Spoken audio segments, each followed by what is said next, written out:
Ahead of all of that, a different story for England and Wales. Here, lighter winds, clear spells and a bright start once again to Sunday. Again, a chilly start for many, especially for sheltered parts of central England and East Wales. But it stays mostly dry and bright for England and Wales. I think it will turn increasingly cloudy towards the west. Northern Ireland and Scotland, meanwhile, wet and windy weather increasingly pushes through here. Gales for exposed coasts and feeling unpleasant with that wind and rain. But 16, 17 Celsius for central and southeastern areas in the sunshine won't feel too bad at all for an October Sunday. Monday, mostly dry and bright for many once any early showers have eased away. Tuesday, a chilly start, but looking fine.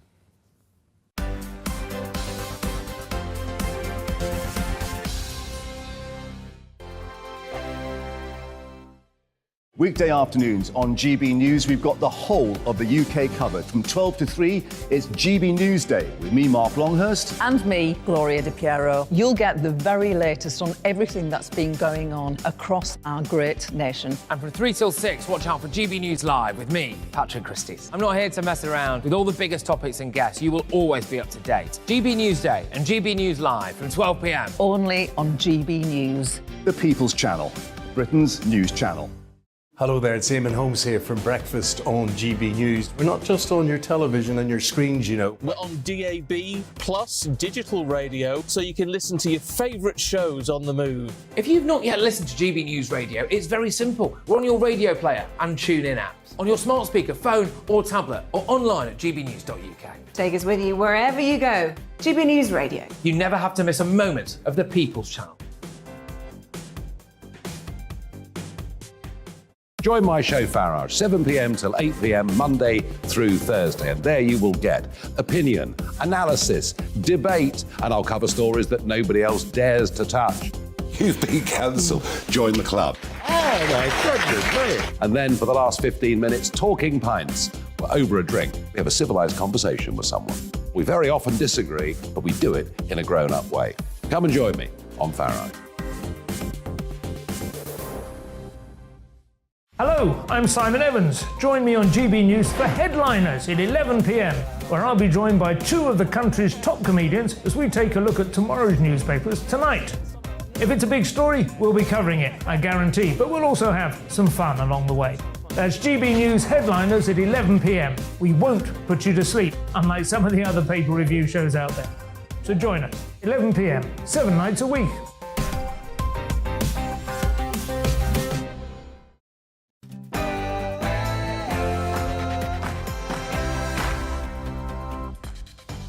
Hello and welcome. I'm Alastair Stewart, and for the next 2 hours, I'll be keeping you company on TV and radio with the stories that matter across the country. We have plenty coming up, including today's rail strikes. Are you affected? How do you think they'll be resolved? A top union leader and a former top industrial correspondent discuss it with me and with you. And people power in Iran and in Russia. Is profound change afoot? But first, let's bring you right up to date with all of the news. Here's Polly Middlehurst.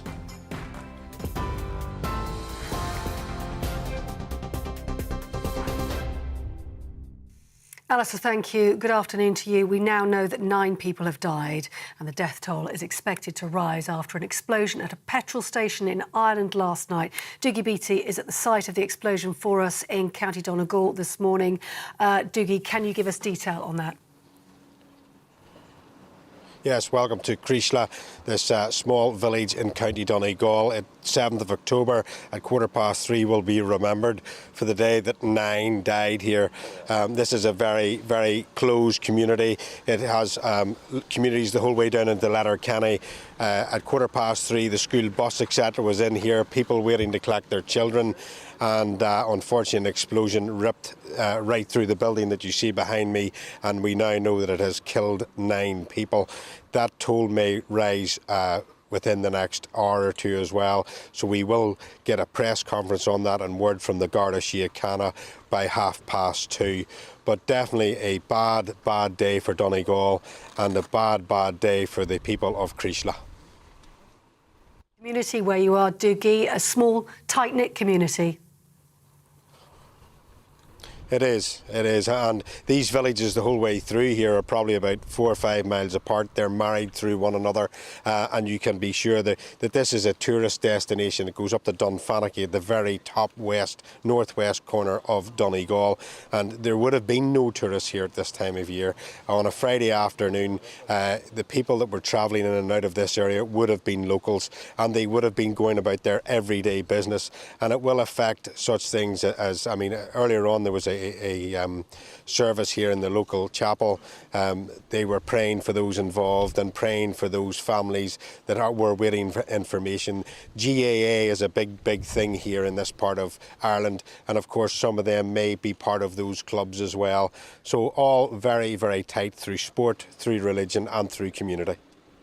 We can see behind you the emergency vehicles still in attendance, still working. What is the operation concentrating on now?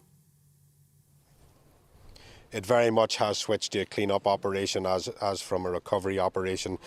We can pretty much be sure there is certain, through reporting through the Troubles in Northern Ireland, we would be aware of certain people being there and not being there and what they're looking for. Most of those have left. What we now have is a couple of ambulances. Fire service are in attendance because, of course, the clean-up operation behind us with excavators and so forth is in a petrol station forecourt, whose tanks you can imagine will be full of petrol. So it really has gone to that stage now. There's been a couple of helicopters coming in and out from the Garda Síochána, but really and truly I think they're now going into investigation mode as to what exactly happened here rather than recovery mode. Dougie, back to you later for more, but for the moment, thanks very much indeed. Well, a large explosion has destroyed the only road bridge linking occupied Crimea and Russia, heavily damaging an adjacent rail bridge as well. Footage widely shared on social media shows an explosion on the Kerch Bridge, believed to have taken place early this morning. According to the Russian authorities, 3 people have lost their lives in that blast, and of course travel across the bridge impossible. An advisor to Ukraine's president described the incident as the beginning, but didn't directly claim Ukrainian responsibility. Here at home, around 1 in 5 trains are expected to run today across Scotland, England and Wales as members of the RMT union stage their 8th strike in a long-running dispute over pay and conditions. The train's chief operator says passengers should only travel by train if necessary. The RMT's General Secretary Mick Lynch warns of further strikes to come.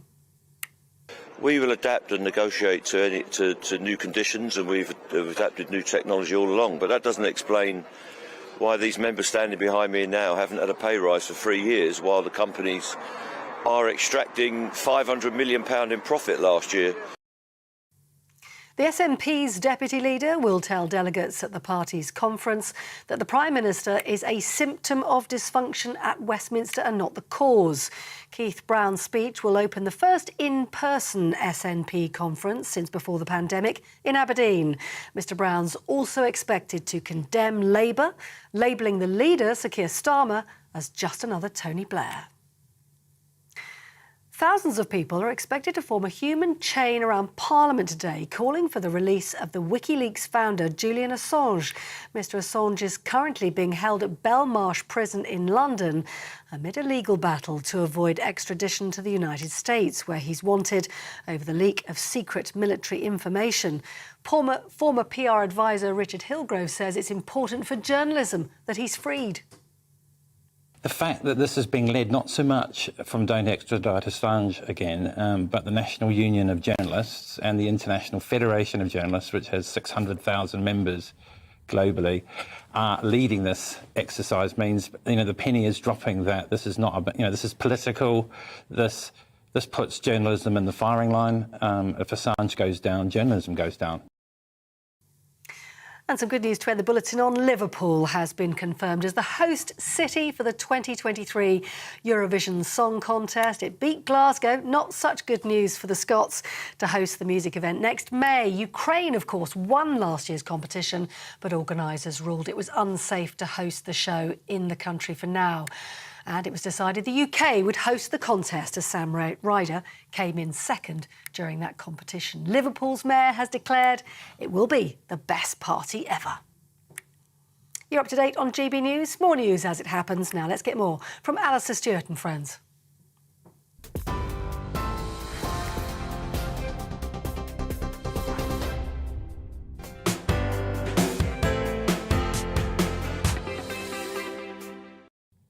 Polly, thanks very much indeed.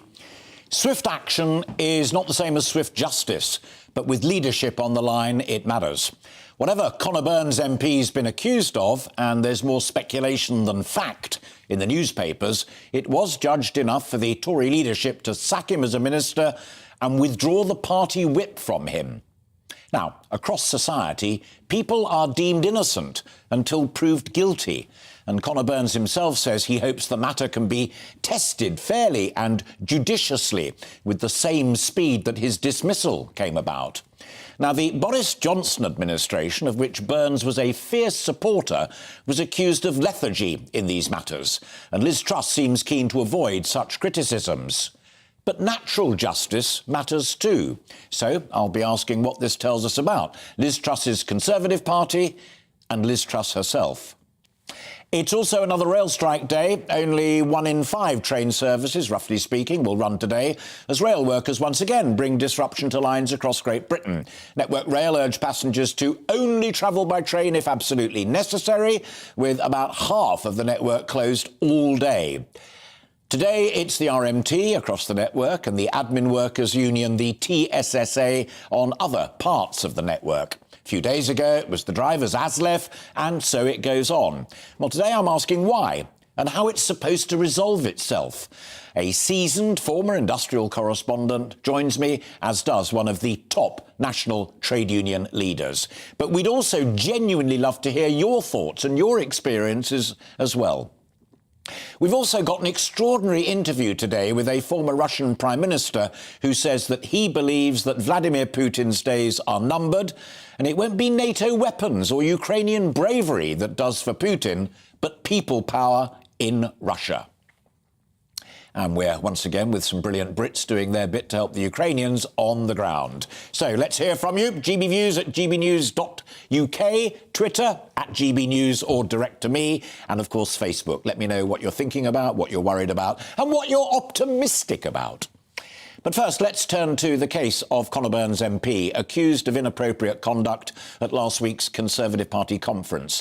Number 10 said, and I quote, "Following a complaint of serious misconduct, the Prime Minister has asked Conor Burns MP to leave the government with immediate effect.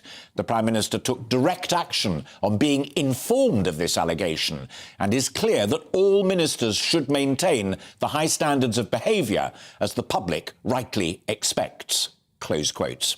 Mr. Burns says he's been given no detail of these specific allegations and says that he regrets what he describes as the party's rush to judgment. He hoped the matter could be resolved as swiftly as the party had acted in dismissing him.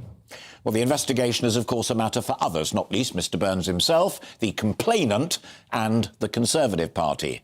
But what can we do is this: ask what the swiftness of action tells us about Liz Truss's Conservative Party and about Liz Truss herself. And to discuss that, I'm delighted to be joined by Conservative supporter, friend of mine and political commentator, Alice Grant. I'm going to start, for those who are listening to our conversation on radio, I'll hold it up, those on telly can see it. It's The Guardian today. Minister sacked for serious misconduct. If you really were to zoom in, and it's, I'm joking slightly, there are quotation marks there around serious misconduct because it's allegations, nothing is proven, but he is out of a job. What does it tell you as a commentator about the Truss attitude towards even allegations? Well, she's acted very swiftly and decisively. I think we saw how the Chris Pincher scandal really brought down Boris, or set off that chain, which ultimately led to him being ousted in Parliament.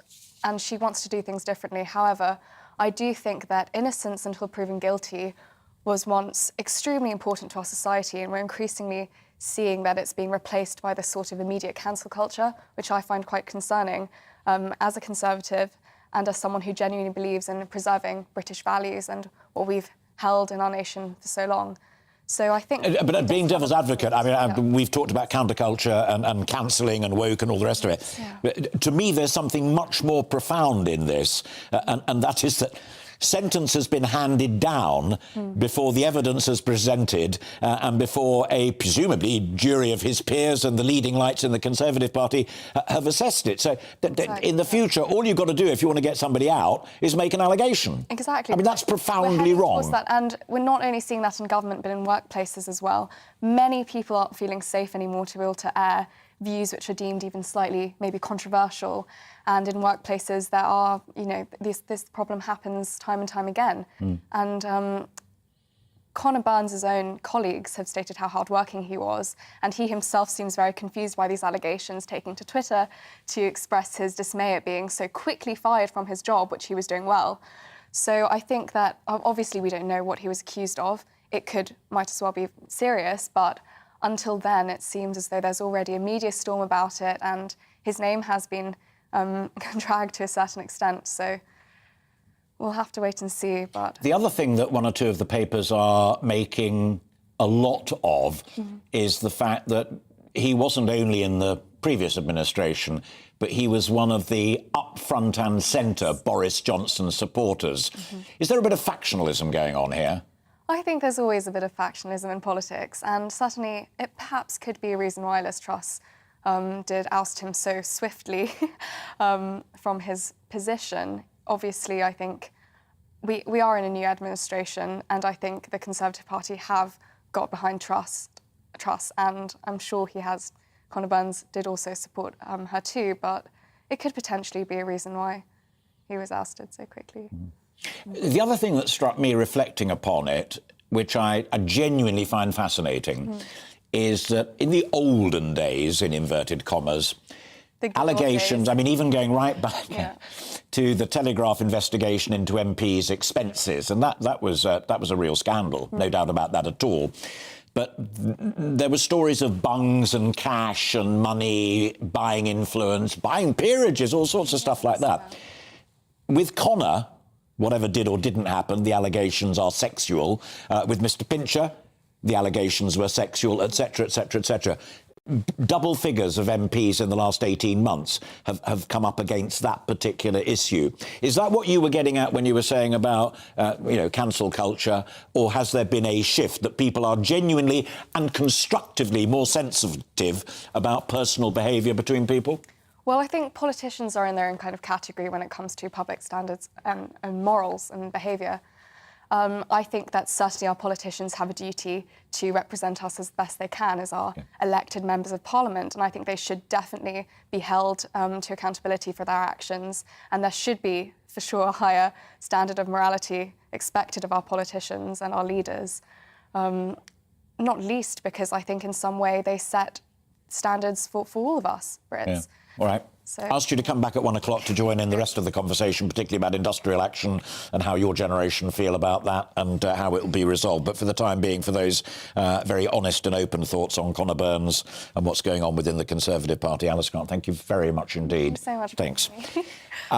Political commentator Alice Grant, and as I say, she'll be back at 1 o'clock. So if you've got any thoughts on what she's just said about what's going on within the Conservative Party, morality and politics and the rest of us, do get in touch with us through the usual ways. On our other big talking point today, the industrial strikes, you've already been in touch, for which I am very grateful. Starting with Dawn, compared to the rest of the world, our rail system is still in the Victorian age.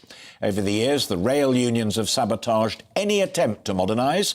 Technology's reduced the need for so many people to be employed, but the unions just won't allow the rail companies to do their jobs. Whatever the unions say, these strikes... Sorry, Mick Lynch says these strikes are all political, otherwise why keep mentioning the government?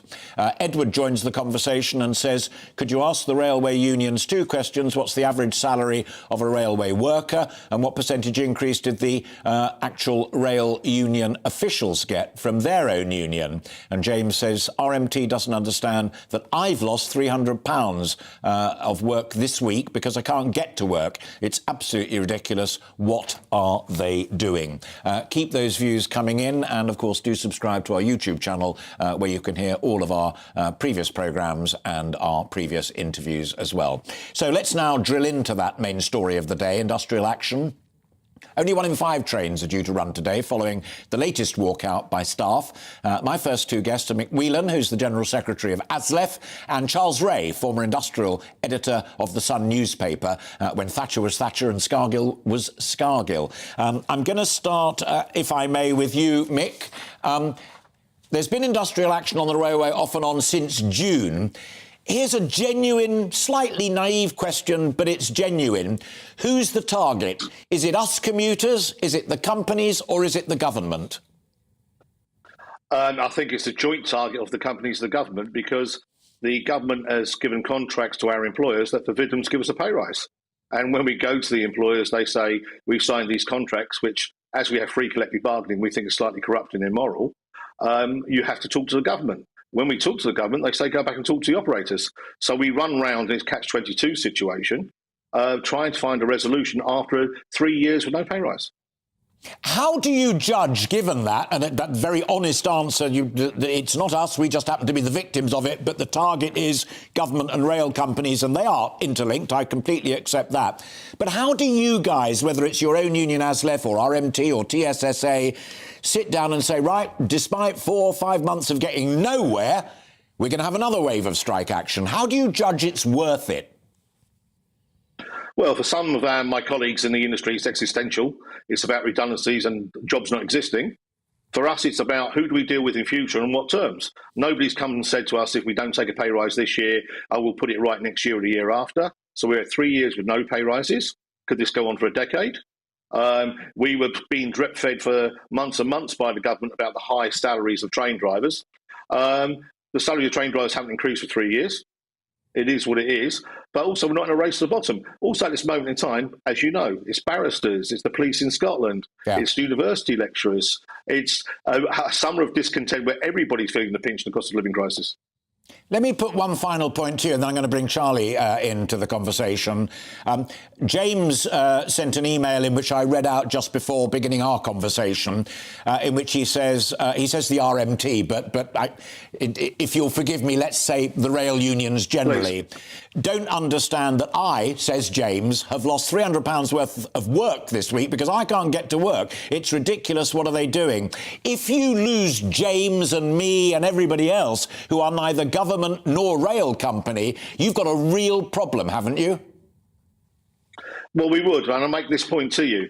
When we've ever had the threat of strife in the past or strife, we've never had public approval. We're currently polling 49 to 64% of the public being in favour of what we're doing, the action that we're taking. That tells us it's a societal problem, and it's not just about railways. Let me bring Charles in at this stage, and I hope, Mick, that you can hear what he says. One of the things that struck me, and he was very honest there about who the target is, it is the government and it's the rail companies, and there is a connection between them. In our day, when we were both industrial correspondents, if the steel workers went on strike, there was no steel, and that would cripple industry. Sure. If the coal miners went on strike, there was no coal, and that would cripple industry. Although the rail unions are an important part of the supply chain, overwhelmingly, it's about getting Joe and Joanna Public to where they want to go, be it work, be it weekend breaks. I think they have got a real public affection problem, haven't they? I think they have as well. And, having listened to Mick and what he said, that the targets are the government and the rail companies, I appreciate that. And he's absolutely right. But the victims, as you quite rightly said, are the commuters. And it's interesting that Mick said about the poll that people supported them. But the problem is that now we're out of COVID and everything else, people are still working at home. They're not using the trains as much as they were before, so therefore there's a loss of revenue for the companies, and the strikes themselves are costing the workers money. Now, that is, having been on strike a couple of times myself in the past, if you go on strike for bigger pay or conditions or whatever else, you never recover that money. It's impossible. It is lost money. OK, you maybe end up a little bit better at the end of the day, but, you've still lost a lot of money. I personally would like to see them back round a table of some sort, so that they can actually sit down and actually try to work out the problems. I understand of the three things they want: pay, conditions, and guarantee of job security is a crucial part of it. I'm going to stop you there because I'm going to utter that magic word ACAS towards the end of the conversation, which Mick will ring a bell for him as well. But can I bring you back in at that point, Mick? And I hope you heard what Charles was saying there, and it's a genuine question as well. The government and the rail companies, who you identified as being your real targets at the top of this conversation, I put it to you, have got much deeper pockets than you or the RMT or TSSA. You're having to give strike pay to your people. They are losing money. Is there a danger that that will be the straw that breaks your camel's collective back? I don't believe so. I mean, I was in Portsmouth yesterday. I'll be in Skipton tomorrow. I go around the country talking directly to my people. Some of our people think we're not going hard and fast enough. Yeah. At this moment in time, we've only had 3 days out. Our people are passionate about their futures and the right to self-determine their futures. And I just would like to make the point, every employer that we work for is making money. Every employer that we worked for during the pandemic, when we went to work, got other key workers to work and move food and medicine around the country, the private TOCs made £500 million during the pandemic. They've signed contracts to keep making money, right? All this talk about modernisation is actually about productivity for nothing. But just to reassure Charles, we are back in talks tomorrow. We haven't walked away from the table. Oh, right. Well, I'm glad to hear that, because, again, when you were a mere whippersnapper, Charles and I used to stand outside ACAS evening after evening while these things were always resolved. Does this government, this Tory government led by Liz Truss, want it to go to arbitration? I thought the Anne-Marie Trevelyan intervention, when she got the Transport Secretary's job after Grant Shapps was moved out, was potentially positive. She tried to talk to you guys, she tried to talk to the rail companies as well, but that's gone quiet. Deep breath, isn't it time that all of you just gathered around at the Arbitration and Conciliation Service and said, look, let's negotiate. No one's going to win this one. Let's go for a score draw. I think it's too early for that at this moment in time, and it's too complex. One of the problems, as you know, you've highlighted, is the fractionalised nature of the industry. I've got drivers in several companies, up to 3 sets of drivers on different terms and conditions, different rates of pay. This isn't as simple as a one-size-fits-all solution. It's incredibly more complex than that. You said we're not at that point yet. One final question to you, Mick, and thanks for being as candid as you have been. Why don't you go for an all-out strike? Are you not allowed to legally, or do you not think you've got your members' support for that? Just down tools completely until it's resolved. Because you know from the conversation we had in the past, Alastair, that I spent 85% of my time actually trying to get investment in the railway, growing the railway. I want a greener railway at the centre of our future, what we're going to do in this little island 800 miles long. And we're not targeting the public. We're making that quite clear. What we're doing is raising the profile of our concerns and wanting people to listen to our voice. So we're doing it in a sustainable, calm manner, right? Trying not to hurt all the other people that have been on to you, that get impacted on a day-to-day basis, going to their hospital appointments, trying to go to their sporting events, trying to go to work. We're trying to manage it in such a way as people understand our cause, stay with us, right, but also realise that we have to do something.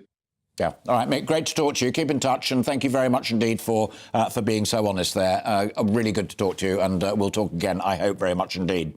Final couple of minutes with you, sir, if I may.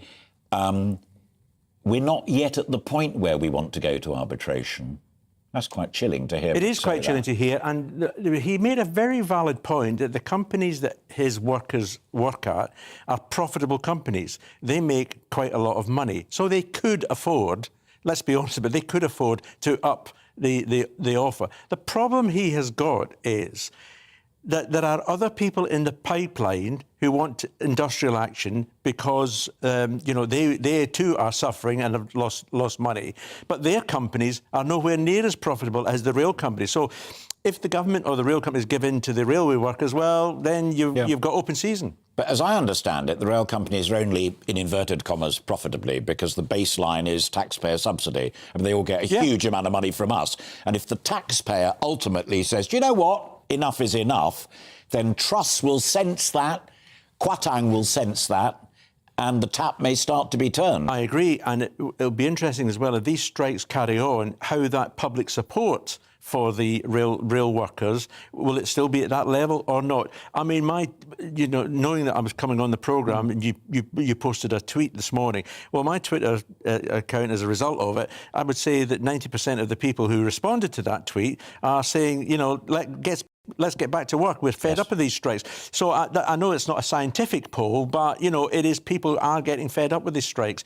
Given, of course, of the background that we've, in effect, got a lame duck government at the moment, and there's an awful lot of problems that have got to be sorted out. This is just another one. Yeah. Final question, and it flows directly from that, because I was thinking about it overnight as well. If I was Liz Truss or a Conservative Party manager, a little bit of me would quite like the fact that this is trickling on, because it puts Starmer and Labour in a very tricky position about who can attend a picket line, who can speak in favour of strike action. I couldn't agree more, and we've already seen Starmer and the upper echelons of the Labour Party, taking action against Labour MPs. Sacked his shadow transport spokesman. Sacked shadow transport spokesman for appearing on the picket lines. Yeah, she's probably sitting there thinking, well, let this go on for a bit. They cannot be seen to support it in the way that they would like to support it, I suspect. Charles, always good to talk to you, and we'll see you later on, I hope. Thank you very much indeed for the time being. Charles Ray there, former industrial editor at the Sun newspaper, and before that, Mick Whelan talking there from the ASLEF perspective. You're watching and listening to Alastair Stewart and Friends. I hope that gave you food for thought. Be you against, be you in favour, be you, I don't know what's going on, let me know, and I'll share those views before we finish at 2 o'clock. Besides that, we've also got some more already coming up on the programme, including the latest news on the declared major incident at the Applegreen service station in Cresloch, Donegal. But first, let's bring you up to date with the weather.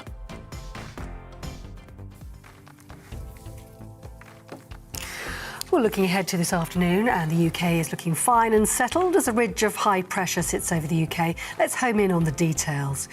And it's a case of sunny spells and scattered showers across northern Scotland. Some places dry, breezy but pleasant, highs around 13.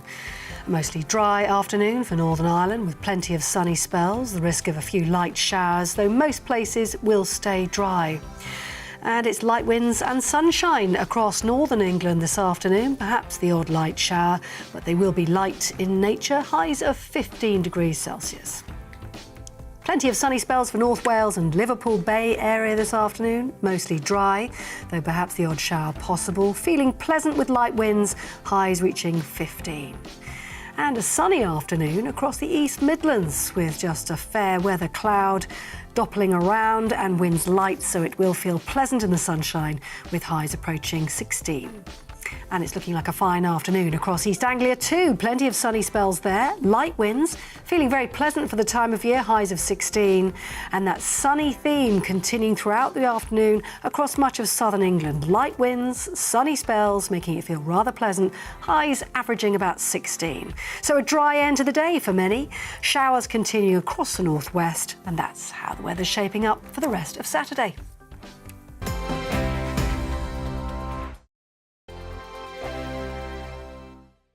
Weekday afternoons on GB News, we've got the whole of the UK covered. From 12 to 3, it's GB News Day with me, Mark Longhurst. And me, Gloria Di Piero. You'll get the very latest on everything that's been going on across our great nation. And from 3 till 6, watch out for GB News Live with me, Patrick Christys. I'm not here to mess around with all the biggest topics and guests. You will always be up to date. GB News Day and GB News Live from 12 p.m. Only on GB News. The People's Channel, Britain's news channel.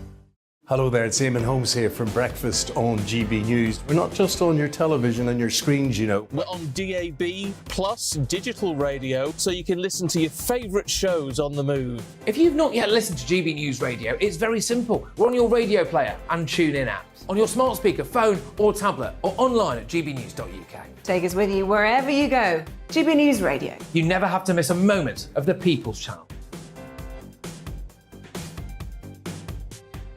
Join my show Farage, 7 p.m. till 8 p.m. Monday through Thursday. And there you will get opinion, analysis, debate, and I'll cover stories that nobody else dares to touch. You've been cancelled. Join the club. Oh, my goodness me. And then for the last 15 minutes, talking pints. We're over a drink. We have a civilised conversation with someone.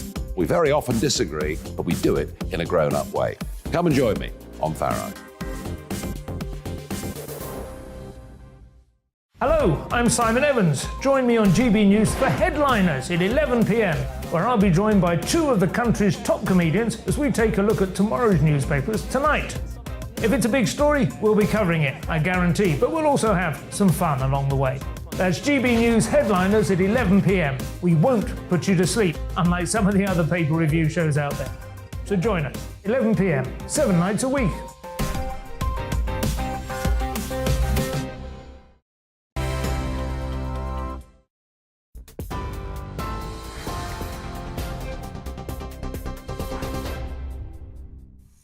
And we begin with the sad news here on GB News that 9 people are now known to have lost their lives after an explosion at a petrol station in Ireland last night. It's being reported the number of dead is expected to rise further. The incident took place in the tight-knit community of Creesla in County Donegal last evening. A number of people were badly injured and have been transferred to local hospitals. The emergency services, who've worked throughout the night, are now treating the incident as a recovery operation. Ireland's Premier, Mikhail Kasyanov, says the nation is in mourning. Well, in other news today, only around 1 in 5 trains expected to run today across Scotland, England and Wales. Members of the RMT union are staging their 8th strike today in a long-running dispute over pay and conditions. The train operator's chief negotiator saying passengers should only travel by train if necessary. And as you've been hearing on Alastair's programme, the RMT's General Secretary Mick Lynch has been warning of further strikes to come.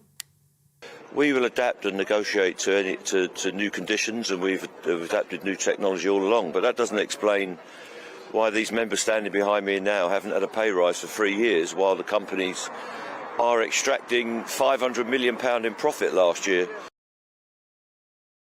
International news, and a large explosion has rocked and destroyed the only road bridge linking occupied Crimea and Russia today, and heavily damaging an adjacent rail bridge as well. Footage widely shared online shows the explosion, which took place on the Kerch Bridge. Is believed to have taken place early on this morning. Travel across that bridge now completely impossible. An advisor to Ukraine's President Zelensky describing the incident as the beginning, but not directly claiming Ukrainian responsibility as yet. And here, thousands of people will form a human chain around Parliament today, calling for the release of the WikiLeaks founder Julian Assange.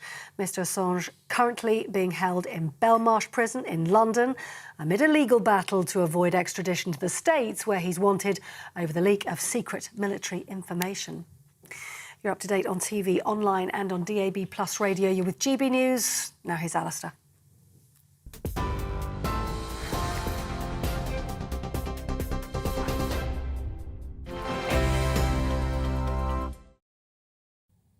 Polly, thank you very much indeed. The number of people killed in that explosion at a petrol station in County Donegal in Ireland, as you just heard in Polly's news bulletin, has risen to 9. A search and rescue operation remains ongoing. Meanwhile, Ireland's Prime Minister, Mikhail Kasyanov, has described the incident as very traumatic. Our GB News reporter, Dougie Beattie, joins us now with the very latest.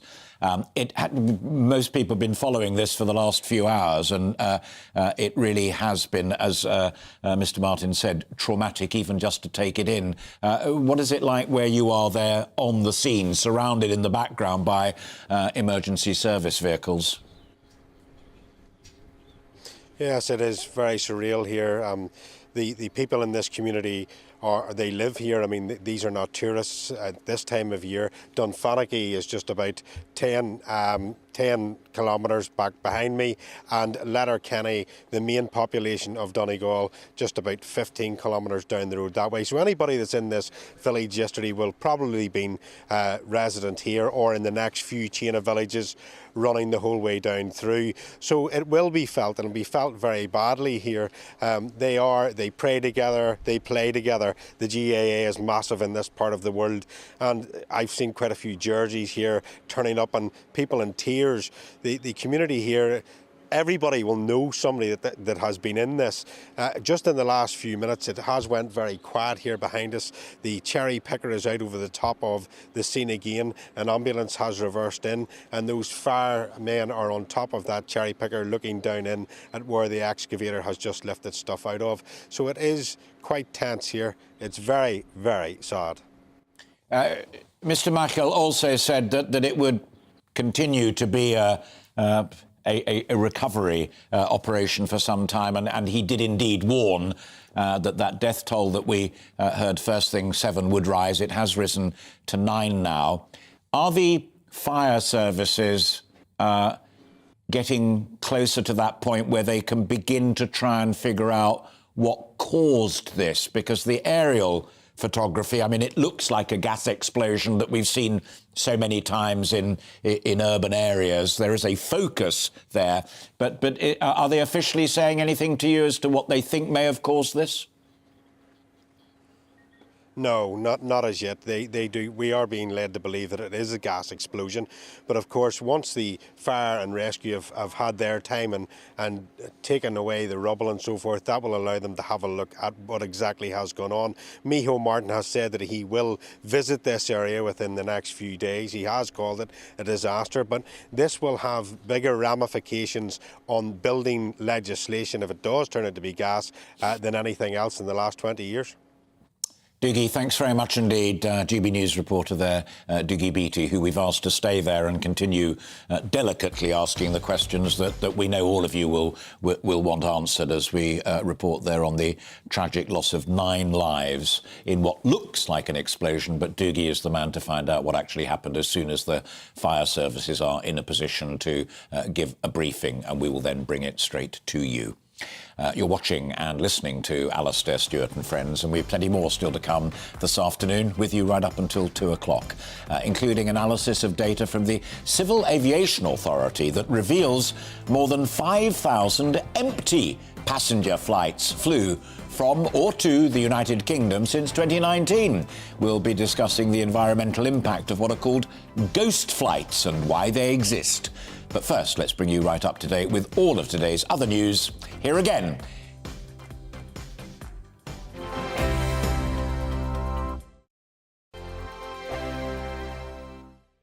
Weekday afternoons on GB News, we've got the whole of the UK covered. From 12 to 3, it's GB News Day with me, Mark Longhurst. And me, Gloria Di Piero. You'll get the very latest on everything that's been going on across our great nation. And from 3 till 6, watch out for GB News Live with me, Patrick Christys. I'm not here to mess around with all the biggest topics and guests. You will always be up to date. GB News Day and GB News Live from 12 p.m. Only on GB News. The People's Channel, Britain's news channel. Hello there, it's Eamon Holmes here from Breakfast on GB News. We're not just on your television and your screens, you know. We're on DAB plus digital radio, so you can listen to your favourite shows on the move. If you've not yet listened to GB News Radio, it's very simple. We're on your radio player and tune-in apps, on your smart speaker, phone or tablet, or online at gbnews.uk. Take us with you wherever you go. GB News Radio. You never have to miss a moment of the People's Channel.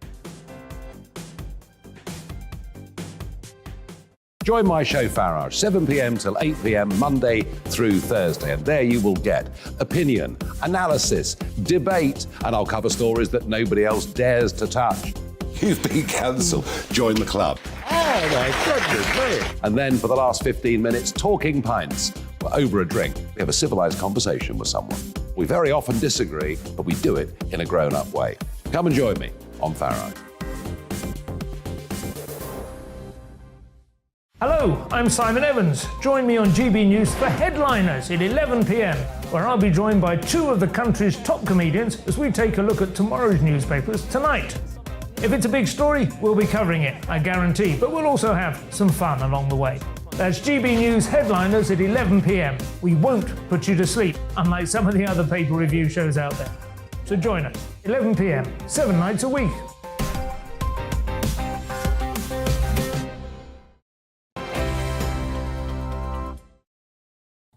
Hello and welcome back. It's just slipped past 20 to 1, and my apologies just before the break saying here's the news. We actually had taken the news earlier. Your next news will be at the top of the hour, so you don't want to miss that. Meantime, you're watching and listening to Alastair Stewart and friends here on GB News, and I asked you to get in touch with your thoughts, and goodness me, you have been on form today. Keep it coming in, but here's the next three that we've got. Ken says, I think that Lynch and Whelan, the RMT and ASLEF union leaders, are calling these strikes for political reasons, and they do not lose a penny from their extortionate salaries. Marion says Scottish police are getting 5% pay rise, backdated to the 1st of April 2022. I think it's because they do a better job than the Met Police. Ouch.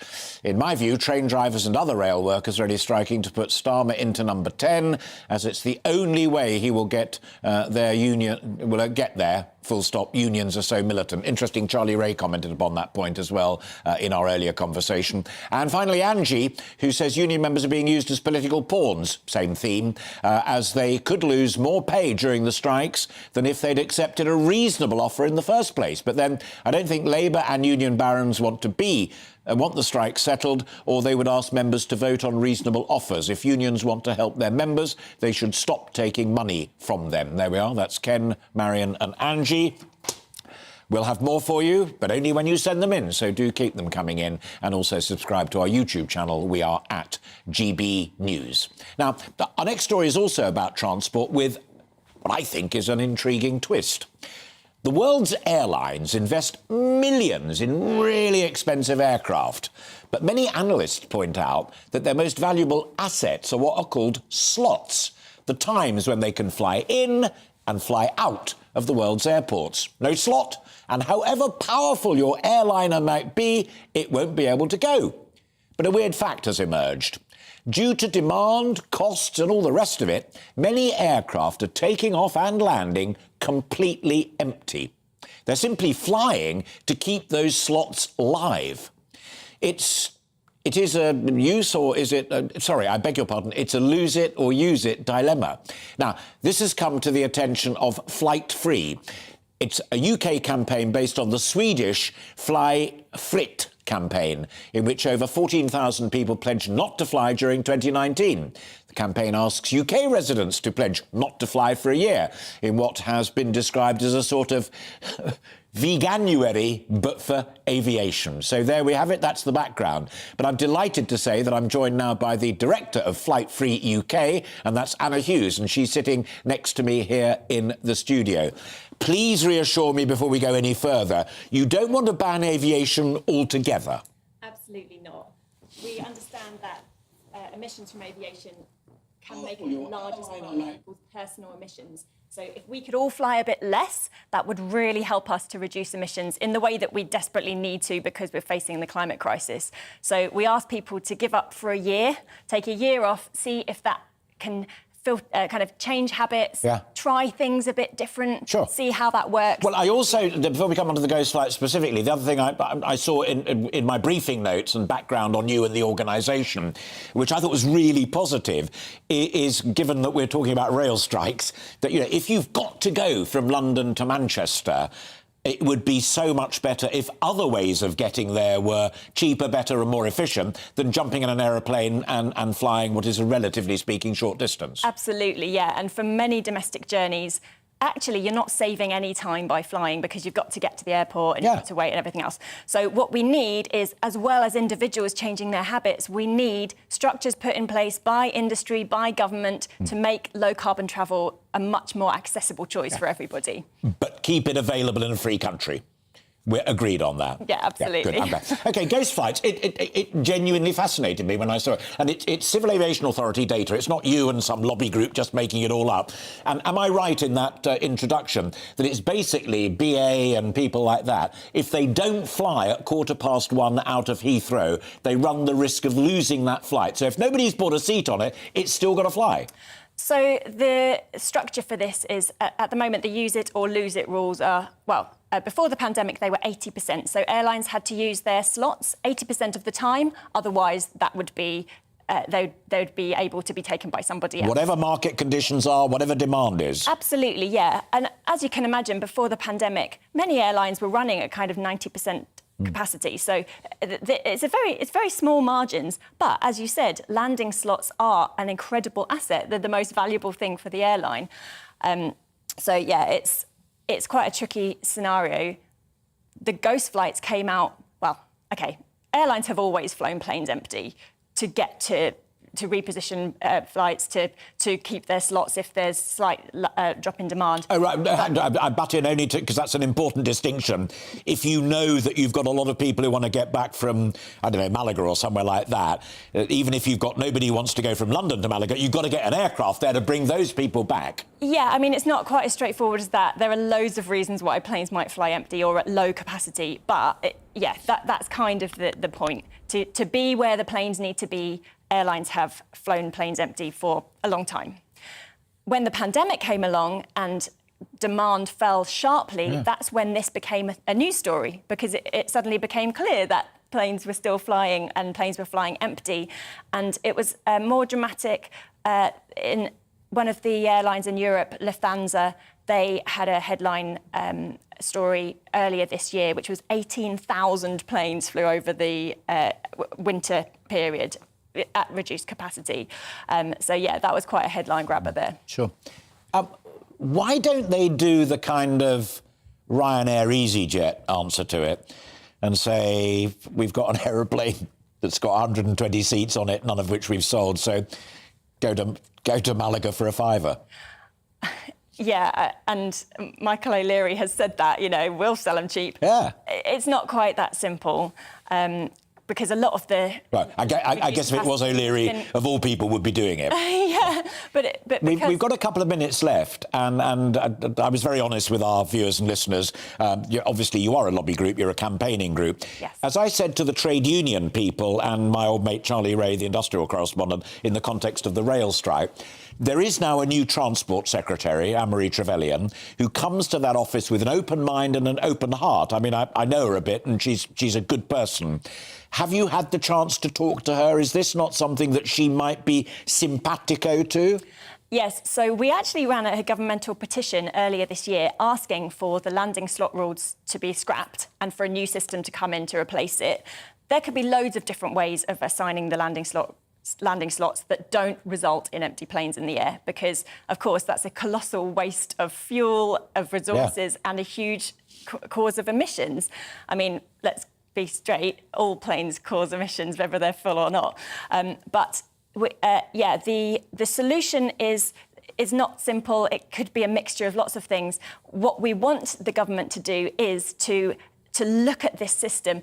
In response to our petition, they said they were looking at it, but they've been saying that for the last 10 years and nothing has changed. So we need to have something in place that is fair to passengers, that's fair to airlines, but also doesn't result in lots of unnecessary flights, empty planes in the air, creating lots of unnecessary emissions. No, I genuinely think anyone listening to the conversation would be sympathetic to that. The only thing they wouldn't like would be if you started banning them from flying where they want to go. We've already established that that's not what you're talking about. We are talking about the lunacy of sending aeroplanes back and forth with nobody on board. Final question.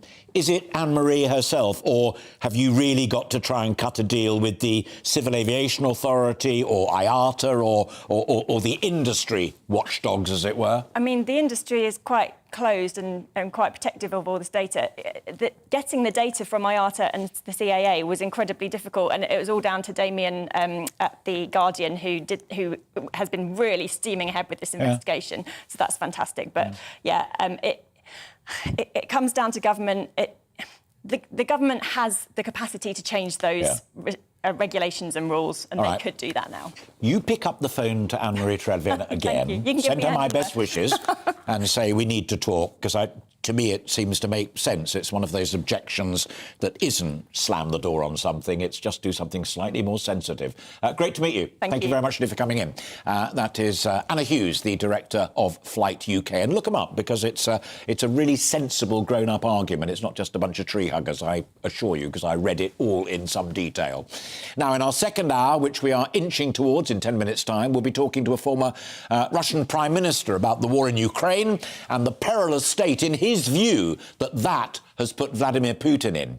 Meanwhile, on the ground, the Ukrainian army continues to make progress, but not enough yet to alleviate the plight of many civilians, not least the thousands of refugees. We have always given a big hurrah on this programme to the Brits doing their bit to help here and in Ukraine. So I am delighted to say hurrah to Lauren Barkley and Nikki Turnbull from Giving to Ukraine, formerly known as Ukraine Equestrian Relief, with my old mate Matt Millen there involved in it as well. They are on their way to provide aid to Ukrainian refugees in Poland. And is that a horse box you're sitting in? Yeah, we're in the horse box right now, just pulled over at the side to talk to you. Whereabouts are you?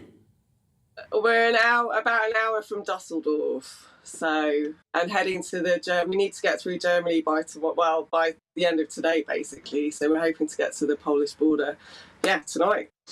Absolutely brilliant. And we have talked to Matt before and other people involved in the group.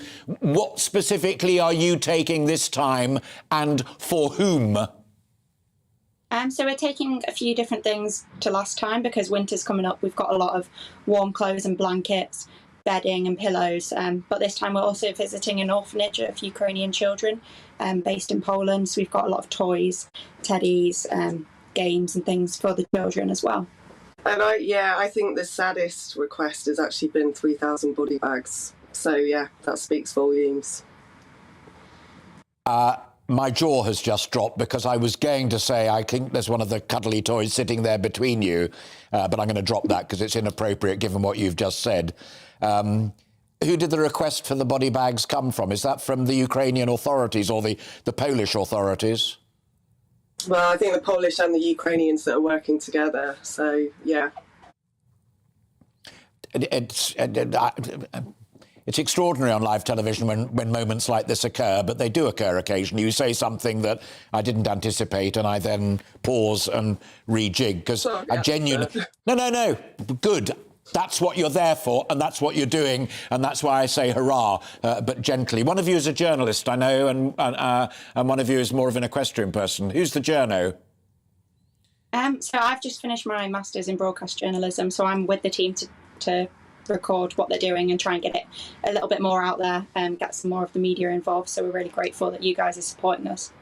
Hell of a lesson for you as a journalist. Yeah, so I came with them on the last trip.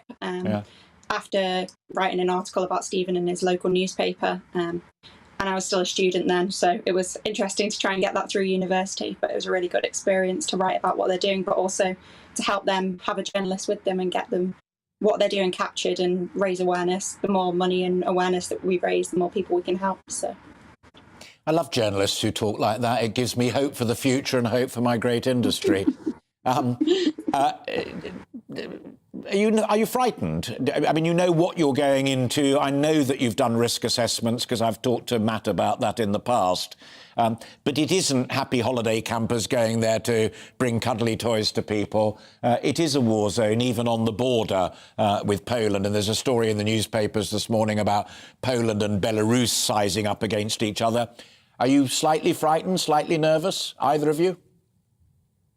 Well, it's my first time, and when the Ukraine Equestrian Relief Team first went out, obviously it was raw, no one knew what was happening, so, I mean, this is the third convoy now, so we've got the network. I mean, it's your third convoy, so I should let you... Second convoy, yeah. Yeah, I mean, it is scary and it is worrying, but then you see the reactions to the people that you're helping, and it doesn't matter what's scary, like, you know that realistically you'll probably be safe, and Stephen seems to have it under control most of the time. But once you see kind of even the little reactions to giving a child like a lollipop or blowing some bubbles, it's really worth like everything that you go through to get there. And we couldn't sit back and not do anything, basically. Well, let me just butt in, because folk consume these conversations on radio as well as on telly, and we're just showing a sequence of stills we're on a warehouse at the moment, and before that we're now in the back of a lorry with lots of loo rolls and a big smiley face there in the middle, but all sorts of stuff, pillows I can see, health supplies. Who are your backers here at home that I know that you would like to give a thank you to?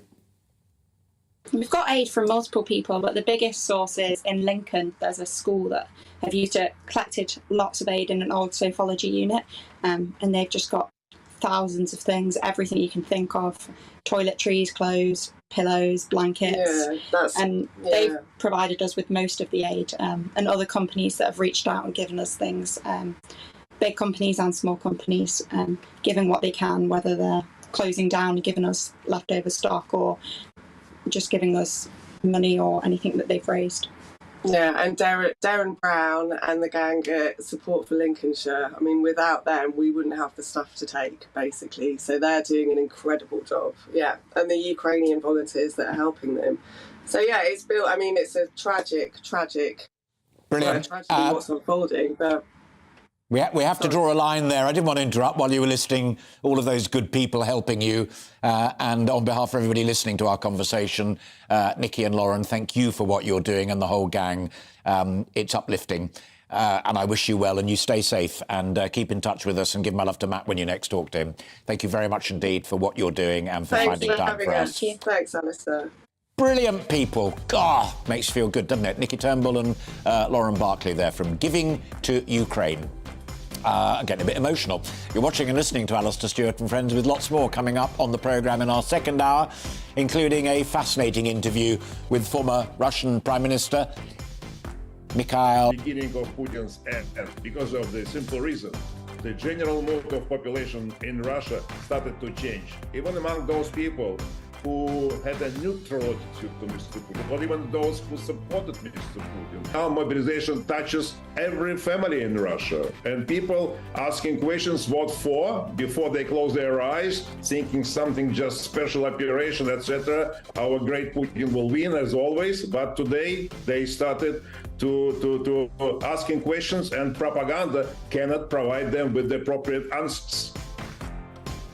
How mobilisation was supposed to support Putin's war effort, but may be the very thing that turns the people of Russia against him.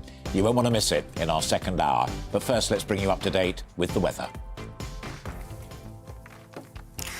Well, looking ahead to this afternoon, and the UK is looking fine and settled as a ridge of high pressure sits over the UK. Let's home in on the details. And it's a case of sunny spells and scattered showers across northern Scotland. Some places dry, breezy but pleasant, highs around 13. Mostly dry afternoon for Northern Ireland with plenty of sunny spells, the risk of a few light showers, though most places will stay dry. And it's light winds and sunshine across northern England this afternoon, perhaps the odd light shower, but they will be light in nature, highs of 15 degrees Celsius. Plenty of sunny spells for North Wales and Liverpool Bay area this afternoon, mostly dry, though perhaps the odd shower possible, feeling pleasant with light winds, highs reaching 15. And a sunny afternoon across the East Midlands with just a fair weather cloud doppling around and winds light, so it will feel pleasant in the sunshine with highs approaching 16. And it's looking like a fine afternoon across East Anglia too. Plenty of sunny spells there, light winds, feeling very pleasant for the time of year, highs of 16. And that sunny theme continuing throughout the afternoon across much of southern England. Light winds, sunny spells, making it feel rather pleasant, highs averaging about 16. So a dry end to the day for many. Showers continue across the northwest, and that's how the weather's shaping up for the rest of Saturday.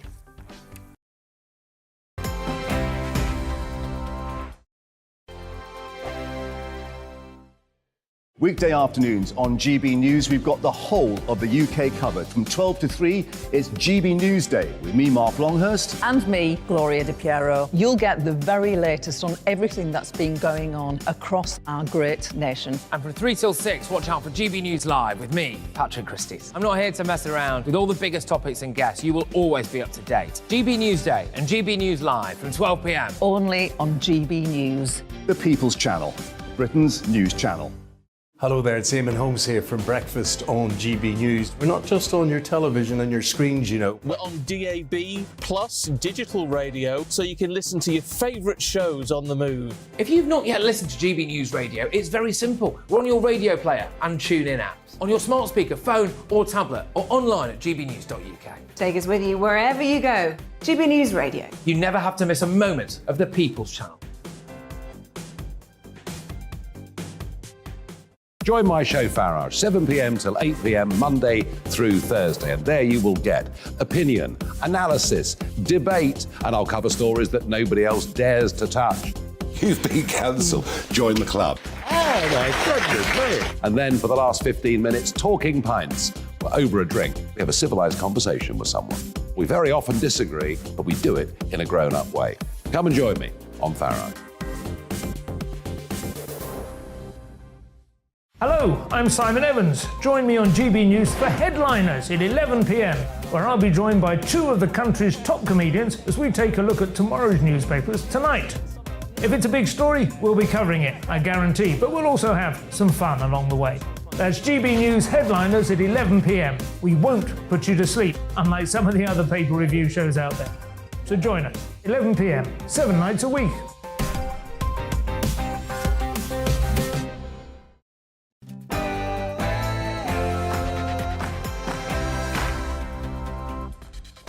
Hello and welcome if you have just joined us, and hello, thank you very much indeed for being with us for the last hour. It is just coming up to 2 minutes past 1. I'm Alastair Stewart and we are into the second and final hour of our programme. I'll be keeping you company here on TV and radio, but first let's bring you right up to date with all of the day's news. Here's Polly Middlehurst.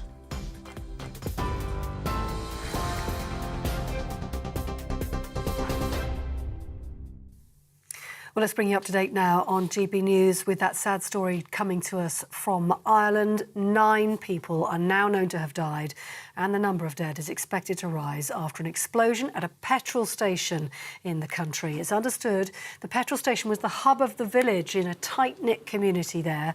The rescue operation is changing, we understand now, to a recovery mission, with emergency services already having worked right through the night. Many people have been injured and more are feared trapped at the site in Creesla in County Donegal. Emergency services are continuing to carry out some searching at the scene. Ireland's Premier, Michael Martin, says the nation is in mourning for the people of Creesla. Creesla is a small village, but the shop is right at the heart of it. And most people in the community would be in the shop at some stage over the course of the day. So everyone, you know, it's there for the grace of God go. Everyone in the local community who would frequent the shop so often. So it's a shocking time. And that was Ireland's Agriculture Minister Charlie McConaughey. Well, 2 local bishops. This tragedy will remain with this town forever, and there are families that have had the most devastating news that they will never get over, but they'll find strength from each other. You know, this is a county that is renowned for being a big-hearted county, and the people who are going through this time will be taken to the hearts of the people of this village, this whole community, and our thoughts and our prayers are with them. Our apologies for the lack of sound on that. We'll bring that to you as soon as we get it in a better condition. Well, on to other news now, and there's also been a large explosion, this time destroying the only road bridge linking occupied Crimea and Russia. Footage widely shared online shows an explosion on the Kerch Bridge, believed to have taken place in the early hours of this morning. According to the Russian authorities, 3 people have lost their lives in that blast. Russian state media claims the train journeys on the adjacent rail bridge will restart later today. An advisor to Ukraine's president, though, described the incident as the beginning, but didn't directly claim Ukrainian responsibility. Now, as you've been hearing, around only 1 in 5 trains are expected to run today across Scotland, England and Wales. Members of the RMT union are staging their 8th strike today in a long-running dispute over pay and conditions. The train operator's chief negotiator saying passengers should only travel by train if absolutely necessary. Well, the RMT's General Secretary Mick Lynch warned of further strikes to come. We will adapt and negotiate to new conditions, and we've adapted new technology all along. But that doesn't explain why these members standing behind me now haven't had a pay rise for 3 years, while the companies are extracting £500 million in profit last year. Mick Lynch Now, thousands of people are expected to form a human chain around Parliament today, and they're calling for the release of the WikiLeaks founder, Julian Assange. Mr Assange is currently being held in Belmarsh Prison in London amid a legal battle to avoid extradition to the United States, where he's wanted over the leak of secret military information. Former PR advisor Richard Hillgrove says it's important for journalism that Assange is freed. The fact that this is being led not so much from Don't Extradite Assange again, but the National Union of Journalists and the International Federation of Journalists, which has 600,000 members globally, leading this exercise means, the penny is dropping that this is not, this is political. This puts journalism in the firing line. If Assange goes down, journalism goes down. And happier news to end this bulletin. Liverpool has been confirmed as the host city for the 2023 Eurovision Song Contest. It beat Glasgow to host the music event next May.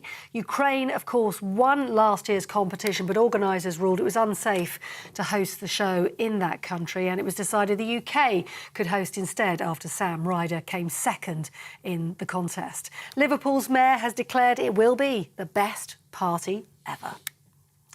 You're up to date on GB News. More news as it happens now. Let's get back to Alastair Stewart and friends.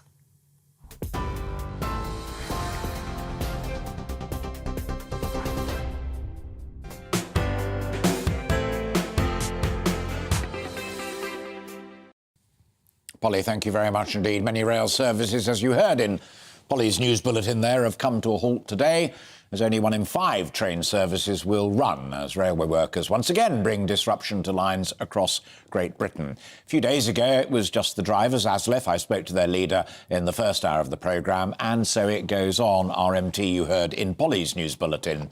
Today, it is indeed the RMT, and that's why he was there, across the network, and the Admin Workers Union, the TSSA on parts of the network also.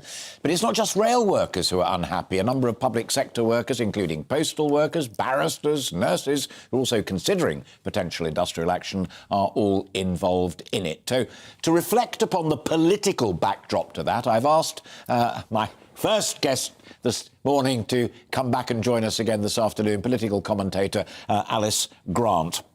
I'm going to start, if I may, with an email. I want to come to what Mick Whelan said in a moment. Mm-hmm. But that email that came in from Angie, yes, who says union members are being used as political pawns, as they could lose more pay during strikes than if they accepted a reasonable offer in the first place. Do you see this as being really about pay, working conditions and job security, or is this a macro-political struggle that's going on? Well, I think all kind of strikes are going to be politicised. However, the whole nation is struggling right now. We have a fuel crisis on our hands, and whilst obviously we empathise with our nurses, with our rail people who are employed by the railway, and they do deserve pay for their hard work.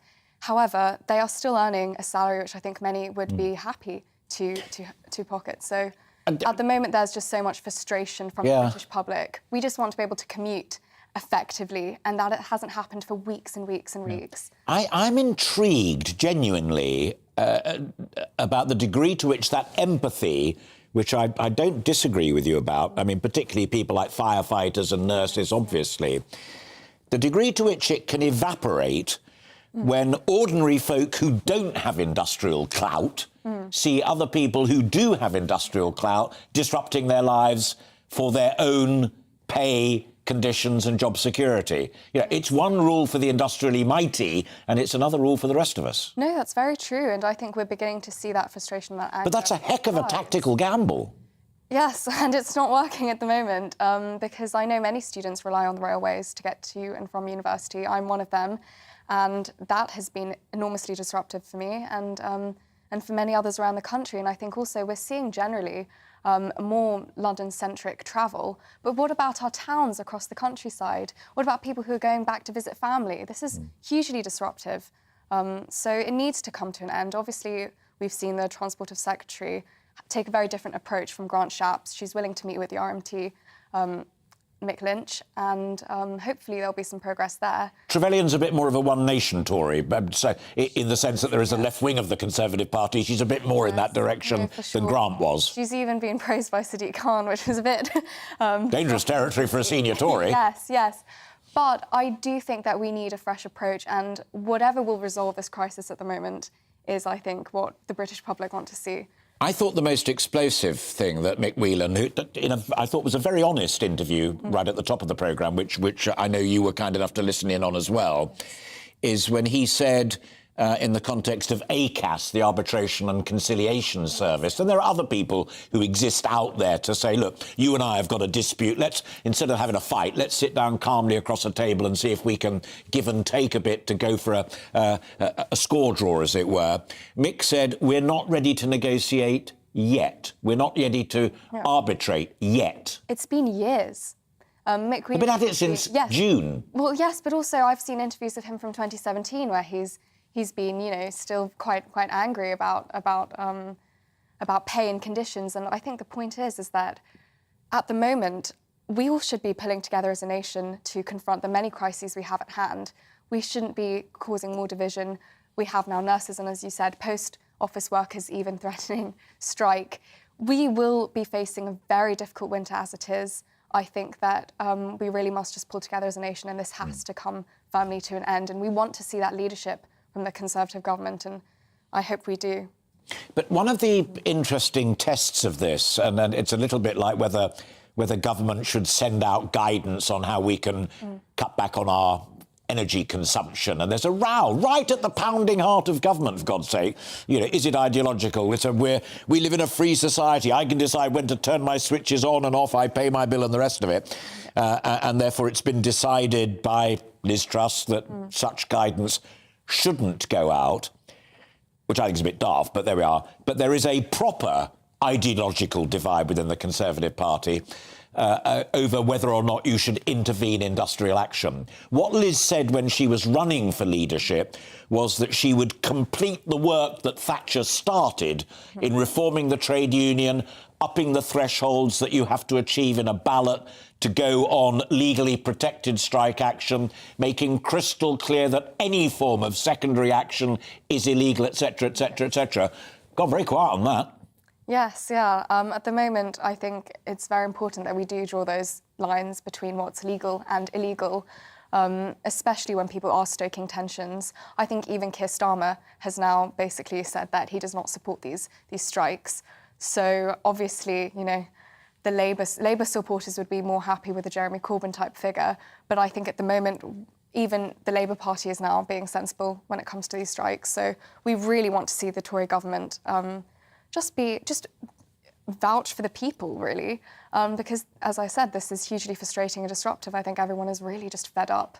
But don't you sense, and this is my final point, that from the emails and conversations that you and I both have with folk out there, is that what they'd most like to see would be government action to stop it happening. Yeah. And I suspect, as I said to Charles Ray at the end of the earlier conversation, is there will be some within the Conservative Party, probably quite a senior level, who don't mind this ticking over because it causes problems for Keir Starmer, it causes problems for his shadow cabinet, and it causes problems for the relationship between organised Labour, the unions, and the Labour Party. I think that would be just a huge betrayal, really, of the British public. And I can't imagine to sacrifice very real problems for just the sake of political gain. I hope we don't see that at all. That would, be very problematic. Wise judgment, which I hope prevails, but I'm yet to be... I'm not saying you're wrong, I'm just yet to be convinced that everybody at the top of the Conservative Party sees it that way, but I genuinely hope so. Alice, it's always a pleasure to see you. Thank you very much indeed for coming in. I hope you come and see us again very, very soon. Alice Grant there, good friend of mine and brilliant young political commentator. Now, as I said, and indeed Alice mentioned in passing there in our conversation, it isn't just railway workers who are already engaged in industrial action or indeed others considering taking industrial action. 40,000 BT Group workers, members of the Communication Workers Union, also held a two-day national strike over pay. Now, BT rather, is a private sector unsubsidised company, and its bosses, to be fair, are among the best paid in the country. The CWU General Secretary Dave Ward said, and I quote, they had stuck two fingers up to the workers with what they described as a derisory offer. Well, Nigel Bailey is the CWU South East Anglia branch secretary, and I'm delighted to say that he joins me now. Good to see you. Let's not fall out over this. But having read what you said and heard what you said, I'm going to describe you as more of an old-school trade unionist. The rich get richer and the poor get poorer, so we're going to take action till we get our fair share. We would love to have a fair share. Part of the major part of our dispute with BT and Openreach, and I'll say BT to include Openreach, is that the company is refusing to speak to us. Unlike a lot of the other disputes that are going on at the moment on the railways, for instance, and the barristers and other people, we've not had the opportunity to sit down and negotiate.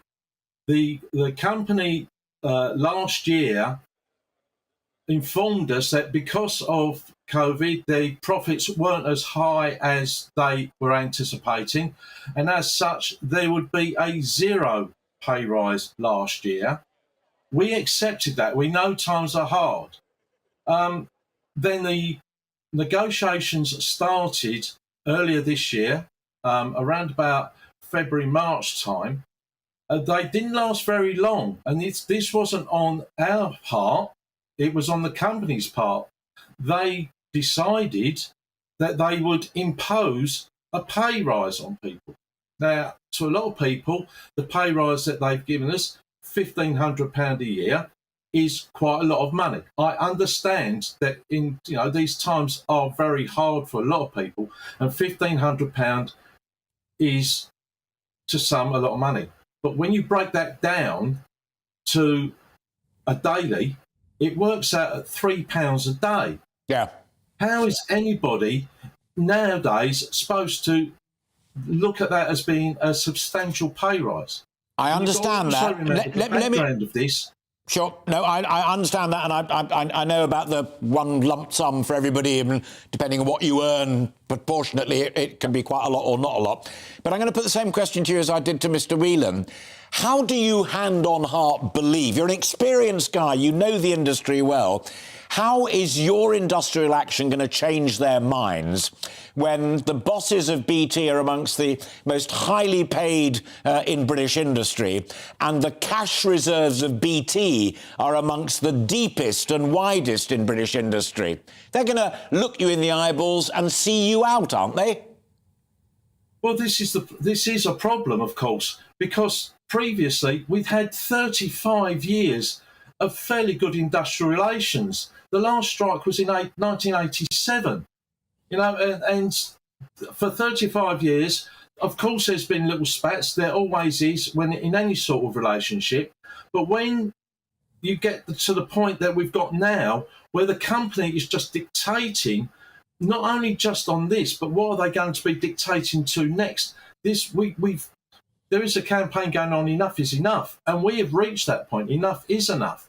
We have the top people getting more and more, while our own people are having to go to food banks. And when I say food banks, I don't mean the food bank that's around the corner in a community centre or something like that. I mean a food bank set up by the company within its own call centres, not for the local community, but so you can donate for the person who sat next to you doing the job. This is the ridiculous thing. You have the chief financial officer of BT, the person who's telling us there's no money for you, is now taking home £2.2 million. He gave himself a pay rise of 25%, which fades into insignificance when you look at Philip Jansen, the CEO, who is now on £3.5 million, who gave himself a 32% pay rise. How can this be fair?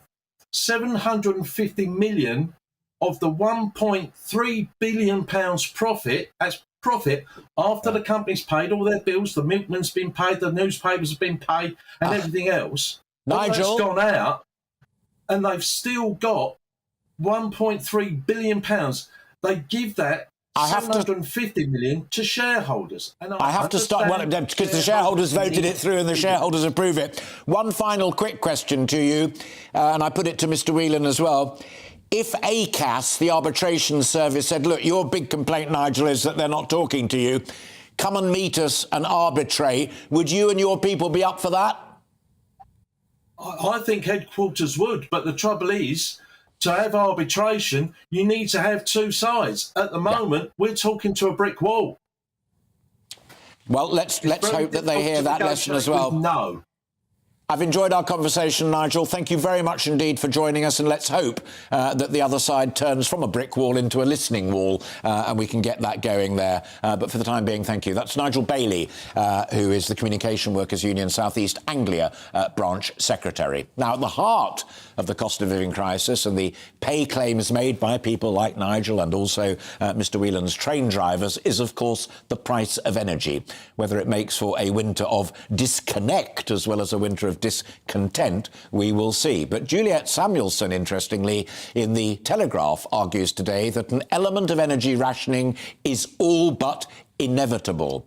That was also the warning from National Grid, although they did suggest that it was, and I quote, a worst-case scenario. By no means certain, and quite the opposite, but it did exist as a possibility. So joining me to discuss that and more, I'm delighted to say, is Angela Knight. Angela is the former CEO of Energy UK, former Conservative Member of Parliament, and indeed former Minister as well. On the energy front, Angela, do you see anything to be optimistic about on price and supply in the near future, or is Juliet Samuelson in the Telegraph right?